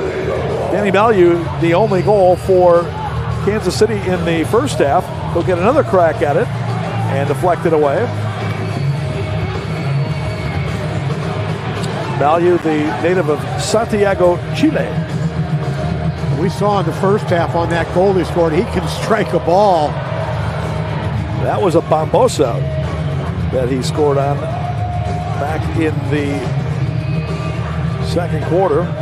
It made the score 4-1 at the time, but then the Wave came back with 3 straight after that. Breno Oliveira called for the foul there, as he is trying to defend against Mijatovic. Mijatovic can play up front as a target guy. He can also play in the back. He's been mostly a defender his last couple of seasons. Lennis trying to play one in, miscommunication, and it comes right to Benahane. Out for Javi Steinwasser. Mario Alvarez will play it up for Frank Tayou. And now cycle it back out for Alvarez. Alvarez, another Chicago area native from Aurora. Max Ludwig rolls it across. Tayou keeps it alive. Alvarez with a shot just missing. So Frank almost getting his first assist as a member of the Wave. Little back heel. Alex back for Frank. To Alex! Shot the goal! Oh, what a combination there! And the Wave leads it 8-1. One of the things the Wave has done very well today is the quality of the ball into the target players.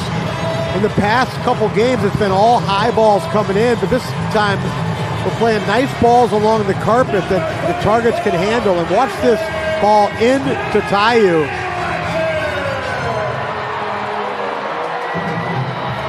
Little extracurricular at midfield. Derek Hoffman for the Wave, and Nicolau Neto, the goalkeeper for KC. Well, that's interesting because Neto came off the bench to engage with Huffman, but you see the replay of that nice combination play by the Wave. So Frank Tayou does get his first assist as a member of the Wave today, his 10th overall. Alex Steinwasser with his second goal of the day, 9th of the season. That ties him with his brother Javi, 9 goals on the year. Timeout on the field. See what the referees want to do with this situation. We didn't see it on the, because they were going to the replay, but yes, we had a nice altercation happening at midfield with Nicolau Neto and Derek Huffman. We know the history with those two guys, Tom. Yeah, they've had a little history. A couple of years ago at in KC, little post-game encounter. Encounter. That's probably the best term. You don't need to get into all the details of that one. Right. So hopefully everybody's cooled down here a little bit. Just about all Wave today thus far, leading 8-1 over KC. Again, Comets have been red hot, coming in with 8 straight wins. And like I said earlier, Tom, this league this year is so unpredictable. You are going to have just a unbelievable tournament in San Diego when that comes about. That's April 4th through the 6th. The first 2 rounds of the Major Arena Soccer League playoffs. Single elimination, the top 8 teams will all be there. Hosted by the San Diego Sockers at Front Wave Arena in Oceanside. You get into these one games and you're done situations, and anything can happen. We saw it last year with the Wave going to Monterey and knocking off the undefeated Monterey team that I don't think many people in this league thought they were going to lose the game. Certainly they weren't going to lose that series up 1-0 against the Wave. So one of the Wave alumni here on Alumni Day, of course, is Coach Giuliano Oliviero. And they were making an announcement about Jules. I didn't pick it up, but so they are going to be retiring the number of Giuliano Oliviero, and that will join the 6 others hanging from the rafters. Number 5, Pete Knezik. Number 11, Steve Morris. Number 27, Victor Noguera. Number 13, Michael King. And the TNT, Todd and Troy Dusowski, 17 and 19, respectively. Nice honor for Giuliano, well deserved. Giuliano, after completing his playing career, most of it spent with Milwaukee in a couple different stints. Now, the head coach of the Wave, he took over for the legendary Keith Tozer, who's now the commissioner of the MASL, 11 years ago. Shot by Alvarez, blocked by Holloman. That couldn't have felt very good. Mario hit it a ton. And the Comets will bring it back. Ramirez trying to fend off Sanchez. He does. Nice crowd here today. for the most part, they have certainly enjoyed what they've seen. Again, with the qualifier being that group of Zach Reggett fans from Kenosha that's probably not enjoying it all that much. But they've seen Zach and the Comets with a lot of good performances here in the past as foul called. That is going to be Zach Reggett. That's at least his second in this half. Still got 5:32 left to go in the third quarter. Reno Oliveira chips one forward. Ramon Palmer wins it. Now Dirtle with it. Past the middle, broken up. Alex to Javi. Ichimato will come out and head it away. And it bounces into the Milwaukee bench. MASLsoccer.com is your home for everything Major Arena Soccer League, all the latest news, leaderboards, highlights, and more. And you can get the latest news on the MASL and your favorite teams by following MASL Soccer on Facebook and Instagram and MASL Arena on Soccer.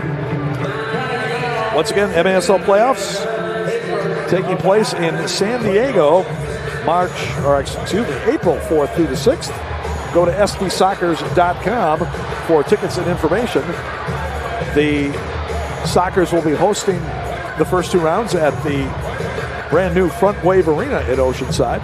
Wave had a chance to play their art on this most recent road trip against the Sockers.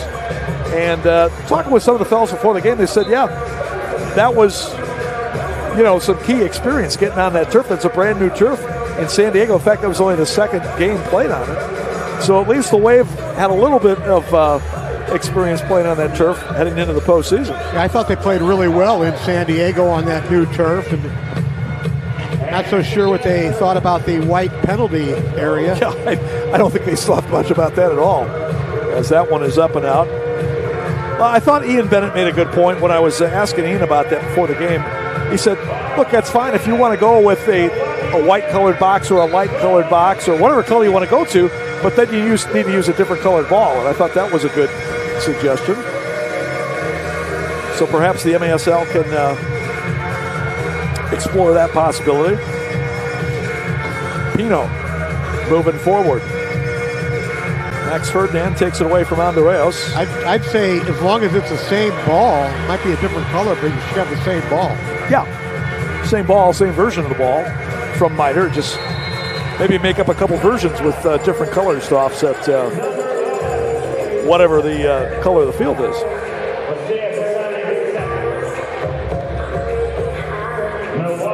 Foul called on KC. That was, let's say, a Tetsane. Tetsane from Lesotho, former player at Columbia College in Missouri. He, Nathan Dirtle, Nicolau Neto, the first half goalkeeper for the Comets, all played at Columbia. So that's his school producing some pretty good players, I would say. Park University in Kansas City traditionally has been one of the institutions that's produced a lot of players for the Comets. Some excellent players. Nacho Flores, a former Park Pirates. Frank Tayou tied up a bit, but he does a good job to keep the possession. Now, Javi Steinwasser still coming. Javi's still coming off the wall, looking across, and headed away. He was trying to get it to Frank, but Mijatovic was there. And now we're going to get a handball called, I believe, against Javi, and he's going to get a delay a game warning as well. Yeah, you mentioned Park, some of the colleges there in Kansas City. Kansas City is a good soccer city, no doubt about it, but it's not quite St. Louis. No, it's not St. Louis. St. Louis is the soccer capital of the United States. It's been that way for many, many years. Just in case some of you fans in Kansas City were wondering, as spoken by St. Louis native Art Kramer. St. Louis. Tony Walls turns on the lights, and it's 9-1 Milwaukee. There's a guy that used to play for St. Louis, Tony Walls, right there, with a bombosa there into the upper corner. So Nicolau Neto wasn't able to make the saves, and now Philip Ejimadu is feeling the wrath of the wave right here today. Tony Walls with his 4th of the season to account for all 4 of his points. And as you said, Art, that was a bombosa. Take a look one more time. Javi Steinwasser will get the assist. One-timer just past LeBray Holloman and into the back of the goal. And what those one-timers are so effective at is not allowing the goalkeeper to get their feet set. And just that little split second there, Ejimadu wasn't able to make the save. Javi is with his 4th assist of the year. Also has 9 goals for 13 points. So he's working on career-high numbers in his 4th season. Breno steps up to take that one. Ludwig, Breno will roll one in. Holloman there to knock it away. CVG with it as Ludwig and Breno free it up. Shot, knocked down, rebound, follow Ricardo! Falling down, and he scores to make it 10-1. Well, that one right there is one Ejimadu would like to have back. The shot right into his gut, but he gave up a rebound that time, and it fell right to Carvalho's feet.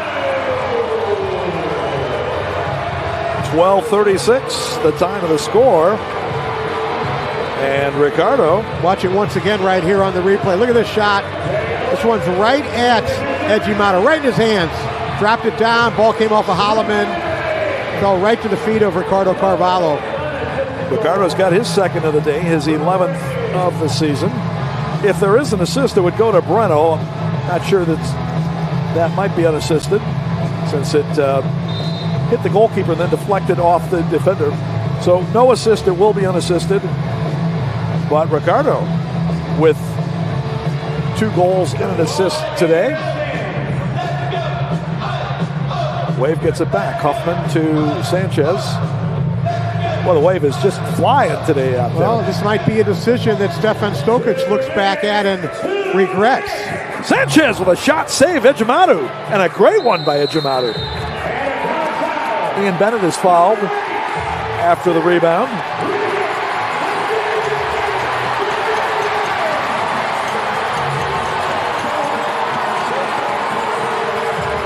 Zach Reggett, again frustrated, although he shakes hands with Ian there.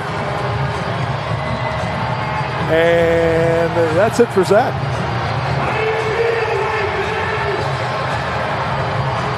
Wow, talk about disappointing his fans here today.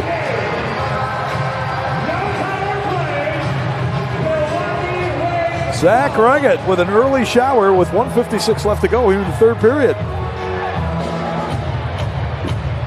You can put Zach's game grade today, F, with a capital F for frustration today.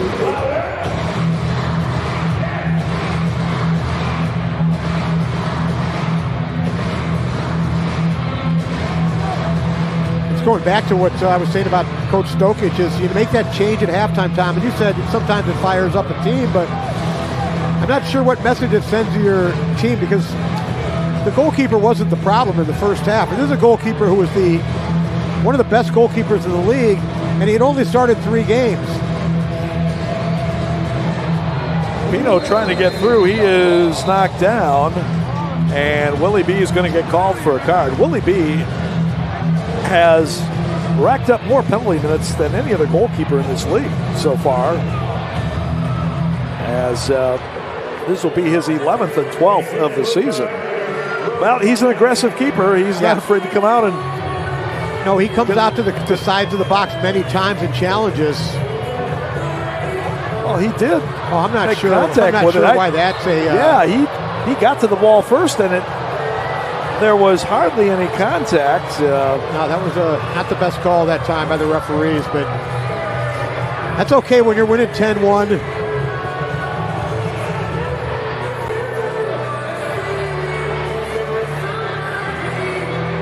The Wave players pleading with Kyle Trimble to go take a look at it, but all the challenges have been used up today, Tom.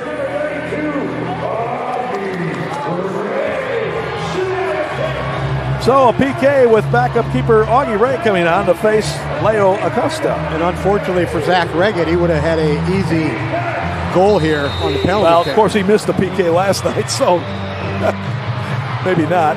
Acosta puts it away.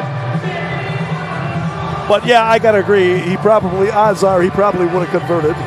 But Acosta knocks it in, and KC is on the board again. They still trail it 10-2. Time of the goal at 13:41 as we take a look at it one more time on the Wisconsin Vision Instant Replay. Leo Acosta, the rising star with the Comets, second-year player out of West Chicago, Illinois. And for Leo Acosta, that is his 9th goal of the season, 23rd of his career, now spanning 35 regular season games.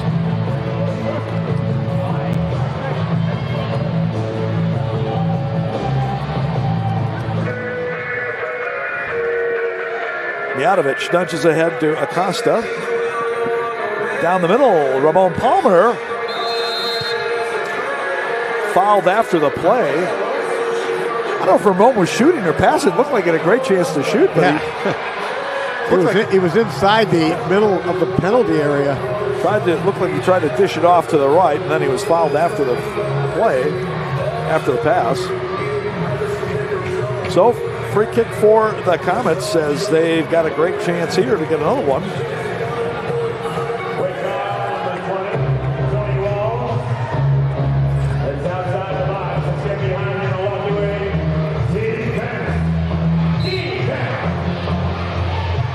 Nacho plays it off. Acosta shot blocked.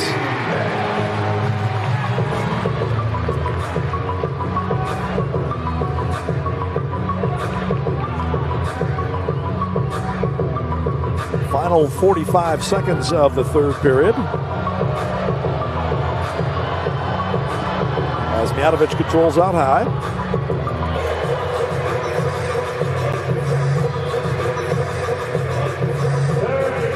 Acosta cut off by Alex Steinwasser.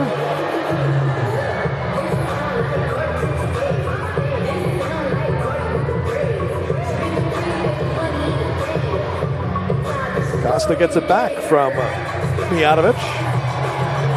Comets look like they're playing for one shot here in the final 10 seconds.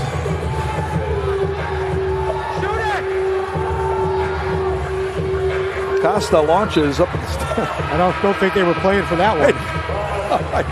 I don't think so either. That'll do it for the third quarter. The Wave keeps it going as they outscore the Comets 3-1 here in the third. We go to the fourth. Milwaukee 10, Kansas City 2 on MASL TV.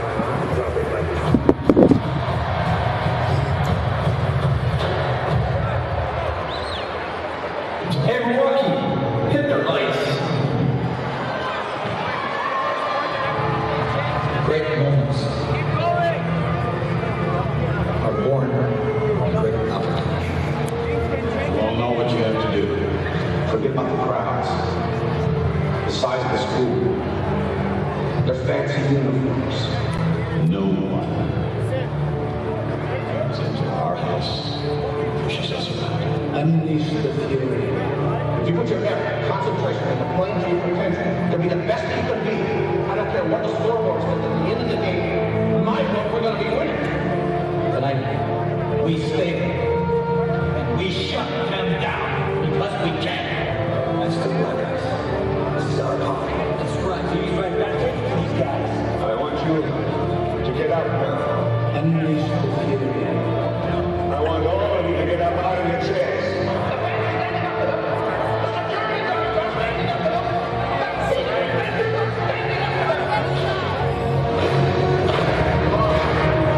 Wave fans, do us a favor. Put your hands together and make some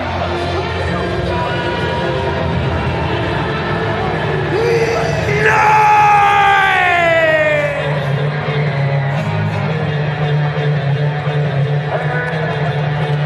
Who wants the ball?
10-2, the Wave on top of the Kansas City Comets as we get ready to start the fourth quarter here from Milwaukee. Remember, you can catch MASL Monday every Monday night on MASL TV, on YouTube, and CBS Sports Galazzo Network. Alex Basaveski and Phil Levanko are joined each week by special guests from across the league to recap the weekend's games and discuss the league's hot topics. And if you disagree with the call tonight, you might just see it on the MASL's most controversial show, Under Review, with Phil Levanko and MASL head referee Ryan Sigich. Catch it every Friday on YouTube. Comets with the possession as they move it right to left. Comets in the white uniforms today. Milwaukee in the black and yellow. I was watching, at the break time, I was watching the Kansas City bench, and Stefan Stokic keeping it really positive. I'll hold it right there. Huffman will fire a shot and a goal. How about that shot by Derek Huffman off the assist from Alex Steinwasser. Derek taking the carom out of the corner and then with a great strike there to make it 11-2 Milwaukee. And it's all going right for the Wave today. Great target play today for the Wave. Tayou, Ricardo Carvalho, and now Derek Huffman with a good strike here to beat Ejimato to the far post. Huff with his 5th goal of the year. He also has 10 assists for 15 points. Alex Steinwasser will get the assist as Alex rings up his 5th assist of the year. He also has a couple of goals today.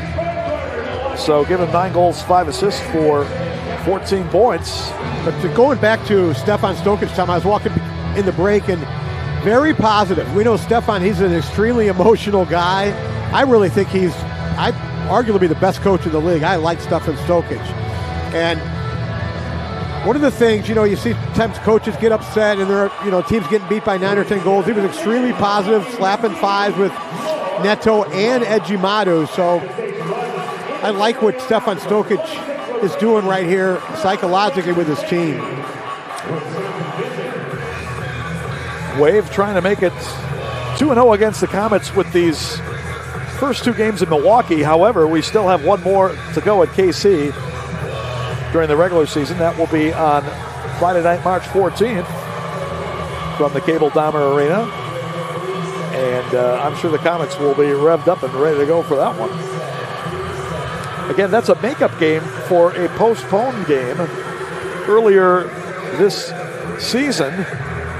Back in January, on January 5th, Wave and the Comets were supposed to play at Cable Dahmer Arena in Independence, Missouri. And due to bad weather, that game was postponed. So it's been rescheduled for this March 14th, Friday the 14th.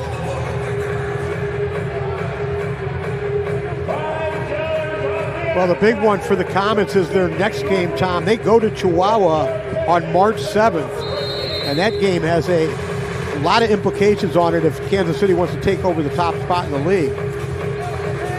Yeah, that's going to be a tough one. And then they have to come back and host the San Diego Sockers at Cable Dahmer Arena on Sunday the 9th. So tough stretch on the schedule here for the Comets. They had 8 games remaining, which included this one. They're not going to get today's result, but I figure they need to win 5 of their last 7 to overtake Chihuahua. Chihuahua's got 4 left.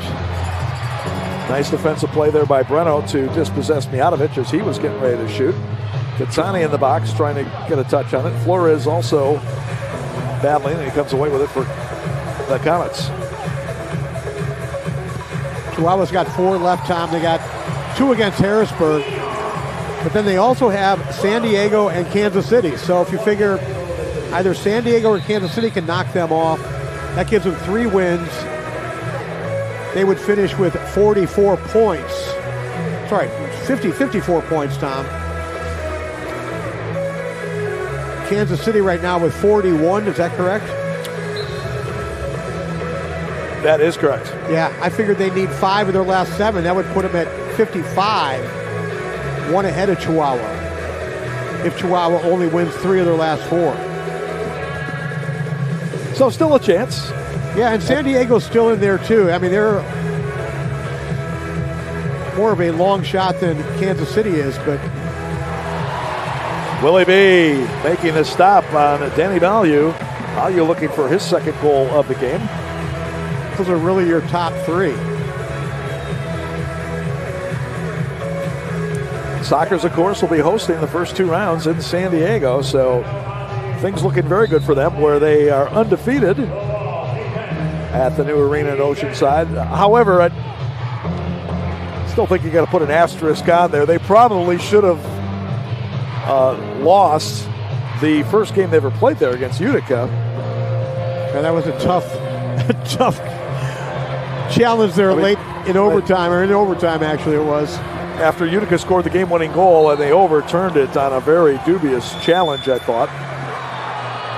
And a penalty to come against the Wave after collision with Phil Ijimadu. Yeah, Ijimadu really sold that one. He rolled around 3 or 4 times. Now he's up and he's okay. Sean Esqueda will go to the box. See him holding his face right there, right? Let's watch the replay and see if, and it might have been. Look, he's from Minneapolis. He's a Vikings fan. Nothing would surprise me as far as acting out. Let's take a look at it again right here. Yeah. 3:10, the time of the penalty to Esqueda. So KC goes on the power play for the second time today. 0 for 1 thus far. Again, they came into today's game pretty decent. 8 for 17 coming in at 47%. And the Wave, as far as penalty killing, has now killed off 11 of 18. They were 8th best in the 12-team MASL as far as penalty killing. Reno knocks it off the far wall, but Flores keeps it. Tetsani's drive is off the mark. Comets again without Rian Marquez, the league's second leading scorer and obviously a MVP candidate. That's a tough loss for the Comets. Also without Junior Kazim. Junior not a big scorer, but he's a guy who can definitely put some defensive pressure on you, an active player. So again, that's another guy they probably could have used today. But they certainly had more than enough coming in to try and keep that 8-game winning streak going. The Wave has just simply outplayed them today.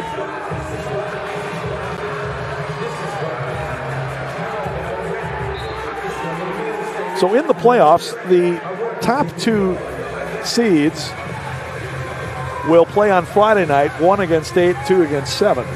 And then you've got 3 versus 6, 4 versus 5 on the Saturday game.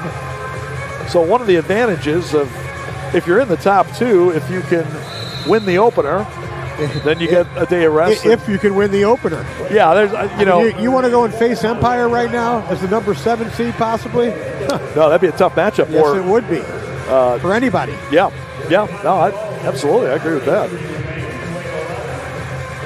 Strikers have really been coming on. Spreading you out, playing 6v5 the whole time. They've got that format down, yes, they do. Down to a science. Lennis, that's another guy there, Obasi, who has done a great job coaching his team this year. Yep. Ramon Palmer centering Lennis. Off the mark. And then Nacho with a follow. So kicking for Kansas City. Onoa Abasi and his Empire Strikers getting ready to host the Texas Outlaws in Ontario, California tonight. Outlaws coming off a win. They had a 13-11 win over their They're playing better Derby with rivals. Carriage there, absolutely. And of course, the Waves' last home game prior to this one was against the Outlaws, and the Outlaws came up with a stunning 7-6 overtime win against the Wave. Another Wave alumni, Ed Piscarich, coaching the Outlaws. Ed sent me a message telling me to say hello to all the boys. By the way, longtime former Wave athletic trainer Larry Sales couldn't be here today, but he said hi, say hi to everybody. Larry, of course, one of the legends in Wave organizational history. Alex Steinwasser up to Escueta, and Sean, who was coming out of the box. The boys will be wanting to see the tape of that one. Oh, my goodness. Give Sean a little stick about that.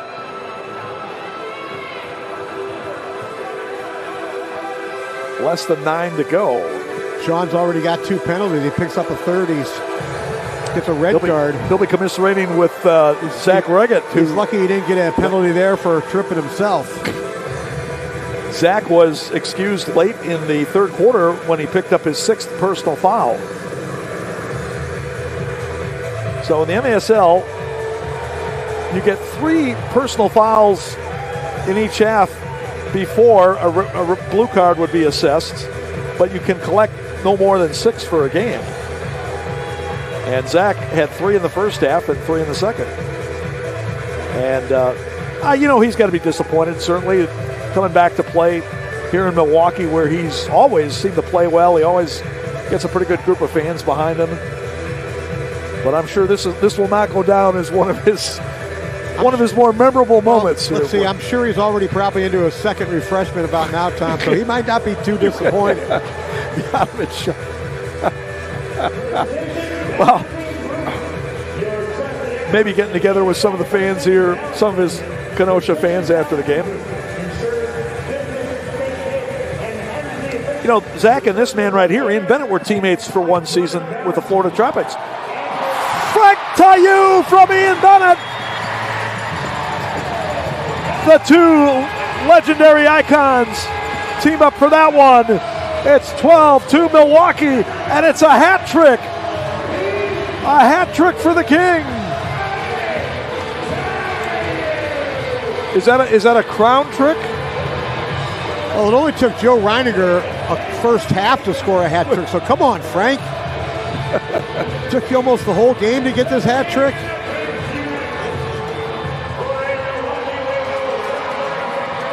His 3rd of the game, his 20th of the season. And this is not going to help Philip Ejimatu's goals against average. Sure isn't. He's given up 5 here in this half. So Ian Bennett, who had an earlier goal today, his 16th of the year, to give him 500 career MASL points, to join Frank as the only 2 in that category, gets his 2nd assist of the year. We'll take a break, come back. All Wave here in Milwaukee on MASL TV. My name is Adrian, and I come from Aurora, Illinois. All right. The home of Mario Alvarez. Yes, correct. He's actually one of my good friends. I grew up playing soccer with him. Okay. All right, good. So you are familiar with the team? Correct. All right, let's look at today's trivia question up on the big board. What notorious line was delivered by defender Derek Huffman? Was it A, I'm here so I don't get fined? B, playoffs? We're talking about playoffs? C, I loves me some meat? Or is it D, KC sucks? A, B, C, or D, what is your answer? Wave fans, help him out. I'm not sure that he knows. Let's see. What does the crowd have to say? Give me a hint, crowd. Let's see what you guys got to say. I'm new here, so I don't know. All right, we need an answer. All right, D. Is it D? It is D! Give it up for our winner. Congratulations. Thank you to our friends at the Ambassador Hotel. We'll see you after the game for the post-game party over there. Let's go Wave. And there's the time, ladies and gentlemen.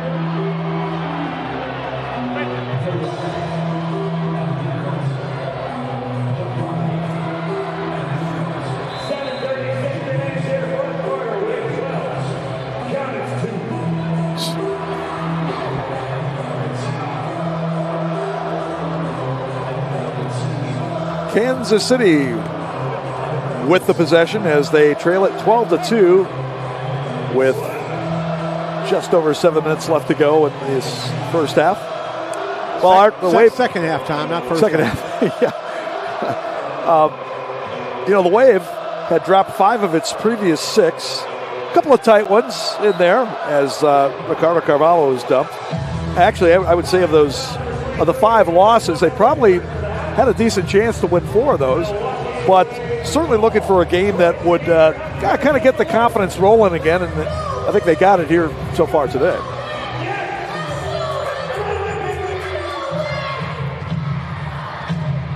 Well, what a debut for Frank Tayou, the MASL legend, the King.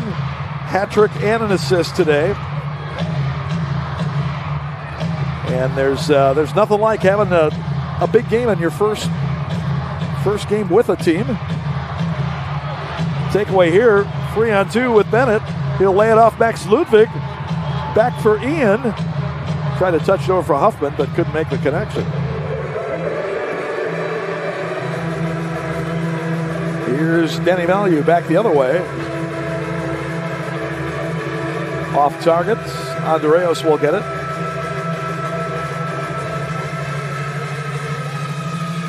So the Comets just trying to get out of this one without any further injury or adversity, and they'll look forward to their trip to Mexico to take on Chihuahua Friday night. Turning shots by Lennis, the save made by Willie B. Michael Lennis has had high volume of shots here today, still hasn't been able to get on the score sheet, but it's not for lack of effort, that's for sure. Well, a lot of Wave guys have played well today, Art. I mean, you could give the player of the game to a number of different guys, but perhaps because it is the debut of Frank Tayou, maybe he's the top of the list today. It started well. Right from the get-go, the Wave came out and was sharp at both ends of the ball. But yeah, I don't think there's any question you're going to give it to Frank in his first game here with the Wave. Christian Andreos. Header on the middle and a beautiful goal there by the Comets. It's 12-3. That was beautiful execution there by KC. Leo Acosta. That was an outdoor goal there. Go down the left flank, cross it in, and watch this redirection by Acosta.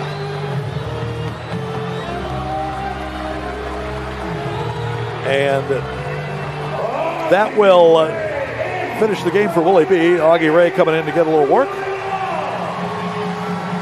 Acosta, his second of the game, number 10 on the year. Andreos with the assist. Christian Andreos, the 4th-year pro out of Brazil. And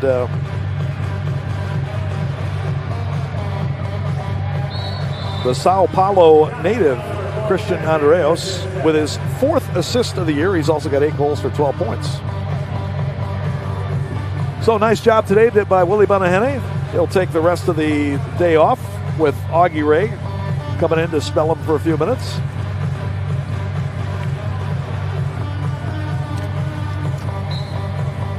Take a look at the other scores. Ambush had a 7-0 lead at halftime in St. Louis. And that's what it is now, third quarter against the Dallas Sidekicks. Big game there between those teams battling for the final playoff spot. And Ambush looks like they are going to get the 3 points today. Huffman checked into the boards by Vandergriff, but they play on. Ramon Palmer comes out of there with it. And the Empire Strikers have struck first. A couple of goals in the first period against the Texas Outlaws. 2-0 Empire in the first period in Ontario, California. Well, the Wave and the Strikers came in both with 27 points. The Wave has 2 games in hand on the Strikers. Strikers, let me double check, but I believe they might only have just one more home game after today as well. So they're going to have a tough schedule coming down the stretch. Wave will have 3 more home games. The next time here at home will be on March 21st when they will welcome in the Baltimore Blast. That should be a good one. Go to MilwaukeeWave.com for tickets and info. MilwaukeeWave.com, your source for everything Wave. We will also have home games on the 23rd against the Texas Outlaws. And then the St. Louis Ambush in the regular season finale rolling in on March 30th. So again, go to MilwaukeeWave.com for tickets and info. Wave is getting ready to hit the road on a 3-game road trip to Texas, to Kansas City, and also to St. Louis. Oh, Ian Bennett trying to set up Frank for a fourth, but he couldn't connect with the pass. Frank kind of stopped his run. Ian was thinking he was going to go deeper to the far post.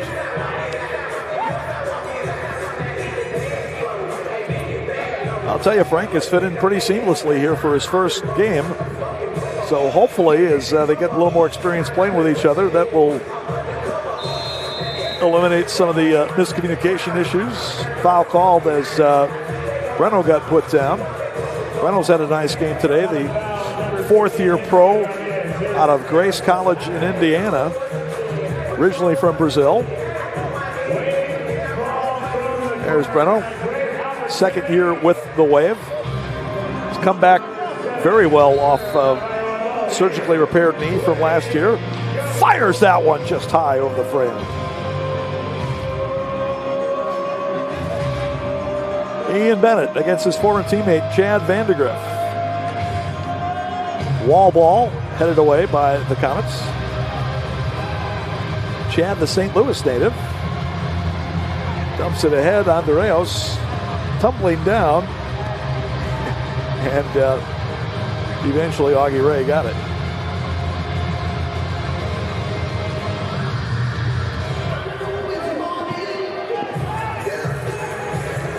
Alex Steinwasser bumped down with Andreos as he was running for the box. Well, they play on. Kyle Trimble, Austin Senney, did a pretty good job to keep this one under control here. Again, another intense matchup between these two longtime rivals. So the Wave, with the victory here, is going to improve their all-time mark against this version of the Comets to 32-29 with a 19-10 mark regular season here in Milwaukee.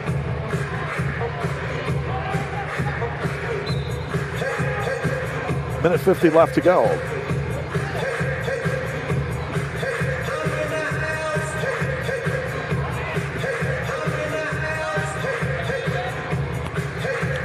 Augie Ray in his fourth season from UW Milwaukee, originally from Las Cruces, Mexico.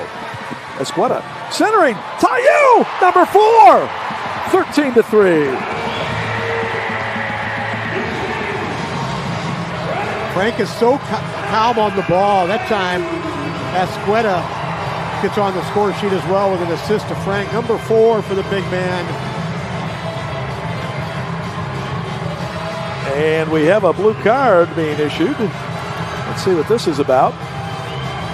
Escueta getting around the sliding effort of Nacho Flores. It was on Nacho right there. It would probably be a delayed card, but he won't have to serve it.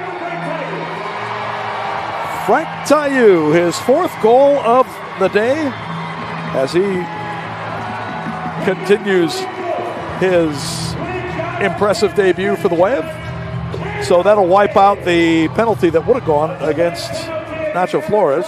Well, seven against Neto, 6 here in the second half so far against Edgimato. If there was another half, would he pull Edgimato and go back to Neto? Not a good game for the GAA of the Kansas City goalkeeping tandem. Again, arguably the top tandem in the league. But just one of those games for him today. Up and down the line for KC.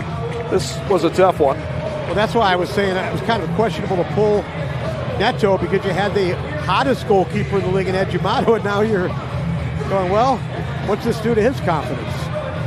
Sean Escueta, by the way, picked up his 3rd assist of the year. He also has 5 goals for 8 points. The Squid out of Whitefish Bay, Wisconsin, and UW Milwaukee. Former Milwaukee Panther. Stuart Grable, a former UWGB Phoenix. Right there. Stuart 35 years young.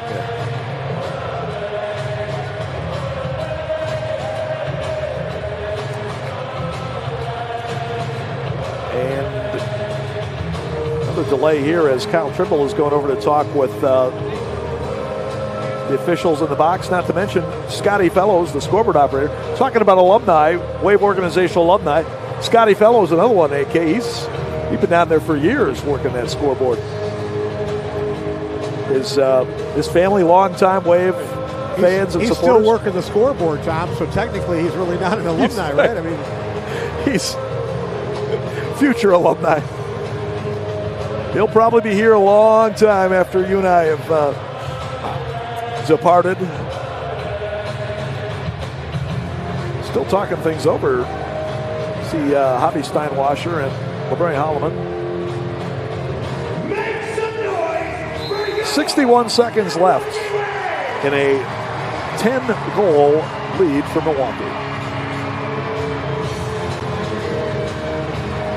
Mijatovic with the header. Augie Ray makes the save. So, it's Stefan Mijatovic. He's got the blue card. It should be a delayed. Should have been a delayed blue card. Just threw the shoulder into Ricardo. No apparent reason we could tell, but then again, who knows what's been going on down there. Of course, the fans are going to razz Stefan as he goes to the box. That's another one, though, Tom. It should be a delayed blue card. The Wave has possession of the ball. You're going to pull a blue card out. Let the play continue. I mean, Alex Steinwasser has a walk-in right now. He's got a walk-in. He could have killed that last 47 seconds and we'd be out of here. Mijatovic goes to the box for obstruction, technically, I guess you'd call it. And we'll play out the last 40 seconds. The food at the Ambassador Hotel for the alumni is ready, Tom. It's hot and ready to be eaten. We need to get there. I think you're Kyle right. Trimble. Let's go. I think you're right. Let's wrap this thing up here, fellas.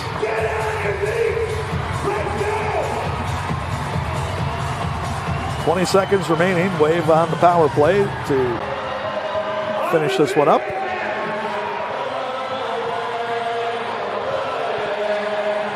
And now Andreos in a shorthand bid. He's got time if he can finish. And Augie Ray. Oh my gosh, come on. Well, we got a penalty otherwise with 4.1 seconds left. Augie looked like he made a clean tackle there, but it's Mario Alvarez going to get called for the card afterwards. Let's see if we can extend this any longer, Tom.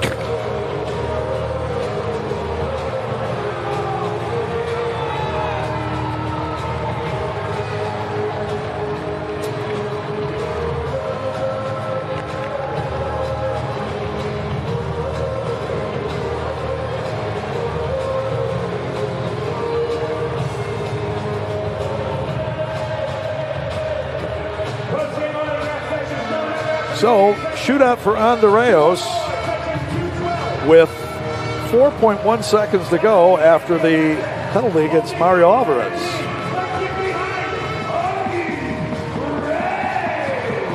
.56 the time of the penalty, in case you're wondering. Andreos trying to make it a 9-goal deficit if he can convert here. 5 seconds to come in on the shootout against Augie Ray, and Augie Ray stops him. Augie Ray has been the shootout meister this year, stopping the opposition. I believe that's the third one he's turned away. Rian Marquez did score against them in the opener of the year for Milwaukee, but other than that, I think he stopped 3 in a row. As Andreos trying to go through the 5-hole. Well, let's see what can happen here in this last 4.1 seconds, Tom. It's taken about 15 minutes to complete this last minute of play.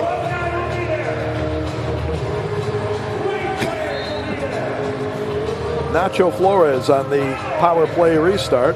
Lennis rolls it in. Augie Ray gets it, and that is going to do it. Wait, there's a challenge flag on the field. That's just the red color of the officials' uniforms. Are you sure this one's over? Are we sure? Like Yogi Berra said, it's never over till it's over, but this one's over. Boy, what a game today for Milwaukee. Stay with us, fans. We're going to stand by for the post-game interview on our player of the game. But, boy, what a game today for the Wave, AK.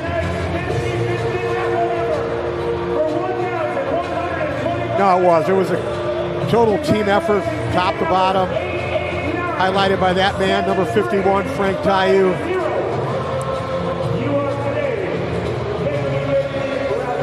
I'd say along with Joe Reiniger, one of the great Wave debuts in history, team history. That's what happens when you sign superstar players. Good things happen.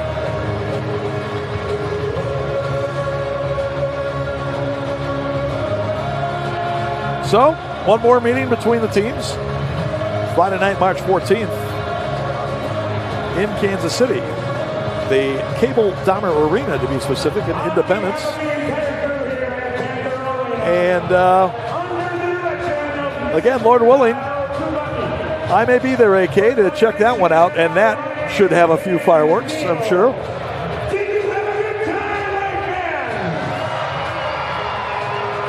So I believe we are going to be standing by for Van McNeil to talk with Frank Tayou.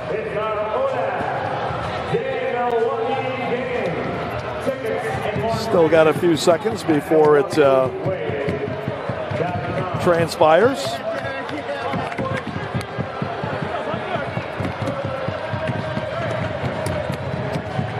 Good. Well, it was a great alumni day today for the Milwaukee Wave. Had a couple dozen alumni who were out today, and the current Wave put on a good show for them, Art. Yeah, no absolutely. doubt. So hopefully they can carry this momentum into the upcoming road trip. Thursday at Mesquite against the Texas Outlaws. Sunday, a week from today, in St. Louis against the Ambush. And then on Friday the 14th at Kansas City, our next home game will be right back here on Friday, March 21st against the Baltimore Blast. And that will be a 6:35 Central Time start. Should be another great game against the Blast. We've already had 2 matchups with them, and we'll have one more with all 3 taking place in Milwaukee. Go to MilwaukeeWave.com for tickets and info. MilwaukeeWave.com, your source for everything Wave. And then a couple months after that, it'll be baseball time with the Milwaukee Milkmen at Franklin Field. And possibly Frank Tayou. He's got his batting gloves on, right? Hey, we got to at least get Frank out for some BP with those gloves. After today's game, he's going to be hitting in the third spot, Tom. But don't you always put your best batter third? Absolutely. Absolutely. So tell those guys on the Milkmen that they've got a new number 3 hitter. Well, I'll tell you, I don't know if Frank's played much baseball, but he looks like he could certainly reach the seats if he connects with something.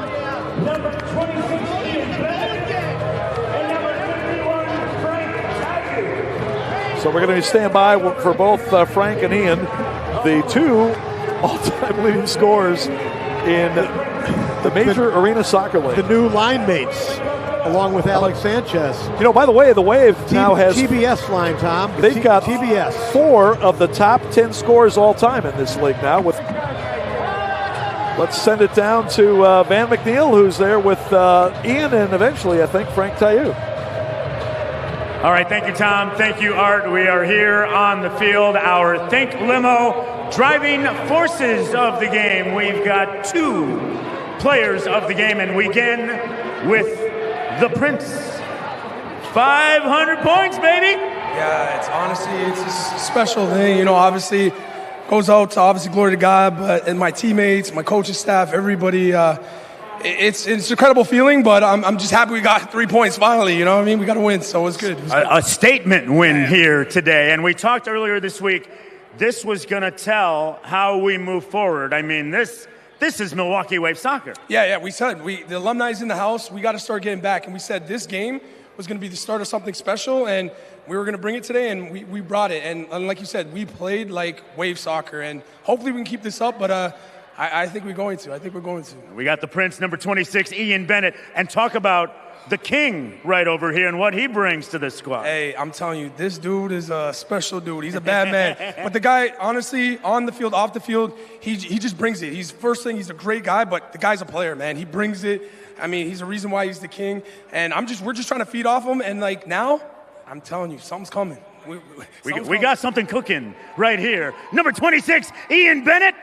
And number 51, the King, Frank Tayou. What a debut here in Milwaukee, Frank. 4 goals and an assist. How do you feel after this game? I feel really good. I felt at home. I got introduced to indoor soccer by Greg House. And he played here for a while, and he always spoke about his time. And I felt like it came full circle, the fact that I'm back here. I'm just so happy to be here. It's a great team. Atmosphere in the locker room before the game. You could feel the energy. You could feel how bad we wanted to bring it, and we did it. To speak about it and come out and do it, it just builds up the confidence, and I can't wait to see what comes next. Right, to be on the other side with these other teams, and you know what this franchise and what it means, all the history that comes with it. Now that you are a part of us, it's like off the rails now. These fans are passionate. We love you. I mean, 4 goals and an assist today. Talk about this team and how they rallied around you, too. Well, the magic never disappeared. I was just somewhere that I don't want to be negative, but it wasn't the right place for me. Right, and from the second I showed up at practice to the minute I put on this jersey, I felt like I'm exactly where I need to be. And everything happens for a reason. It took a while, but we're here now. Onward and upward, baby. We're glad to have you here in Milwaukee. Thank you, Frank. I'm happy to be here. The King, Frank Tayou, ladies and gentlemen. Thank you, Frank. Our Think Limo driving forces of the game. Congratulations, number 26, Ian Bennett. Congratulations, number 51, Frank Tayou. Tom and Art, let's wrap it up. Let's go home. All right, thanks, Van. Thanks, Frank. Big win for the Wave today. And, AK, we'll see you back here on March 21st. We'll see you. So that'll do it for today's broadcast. Our thanks to the production crew here at Milwaukee Panther Arena. Our producer, Ian Thompson. For my colleague, Art Kramer. Tom, wishing you a good one. Again, our final score today, the Wave 13, the Comets 3. You've been watching MA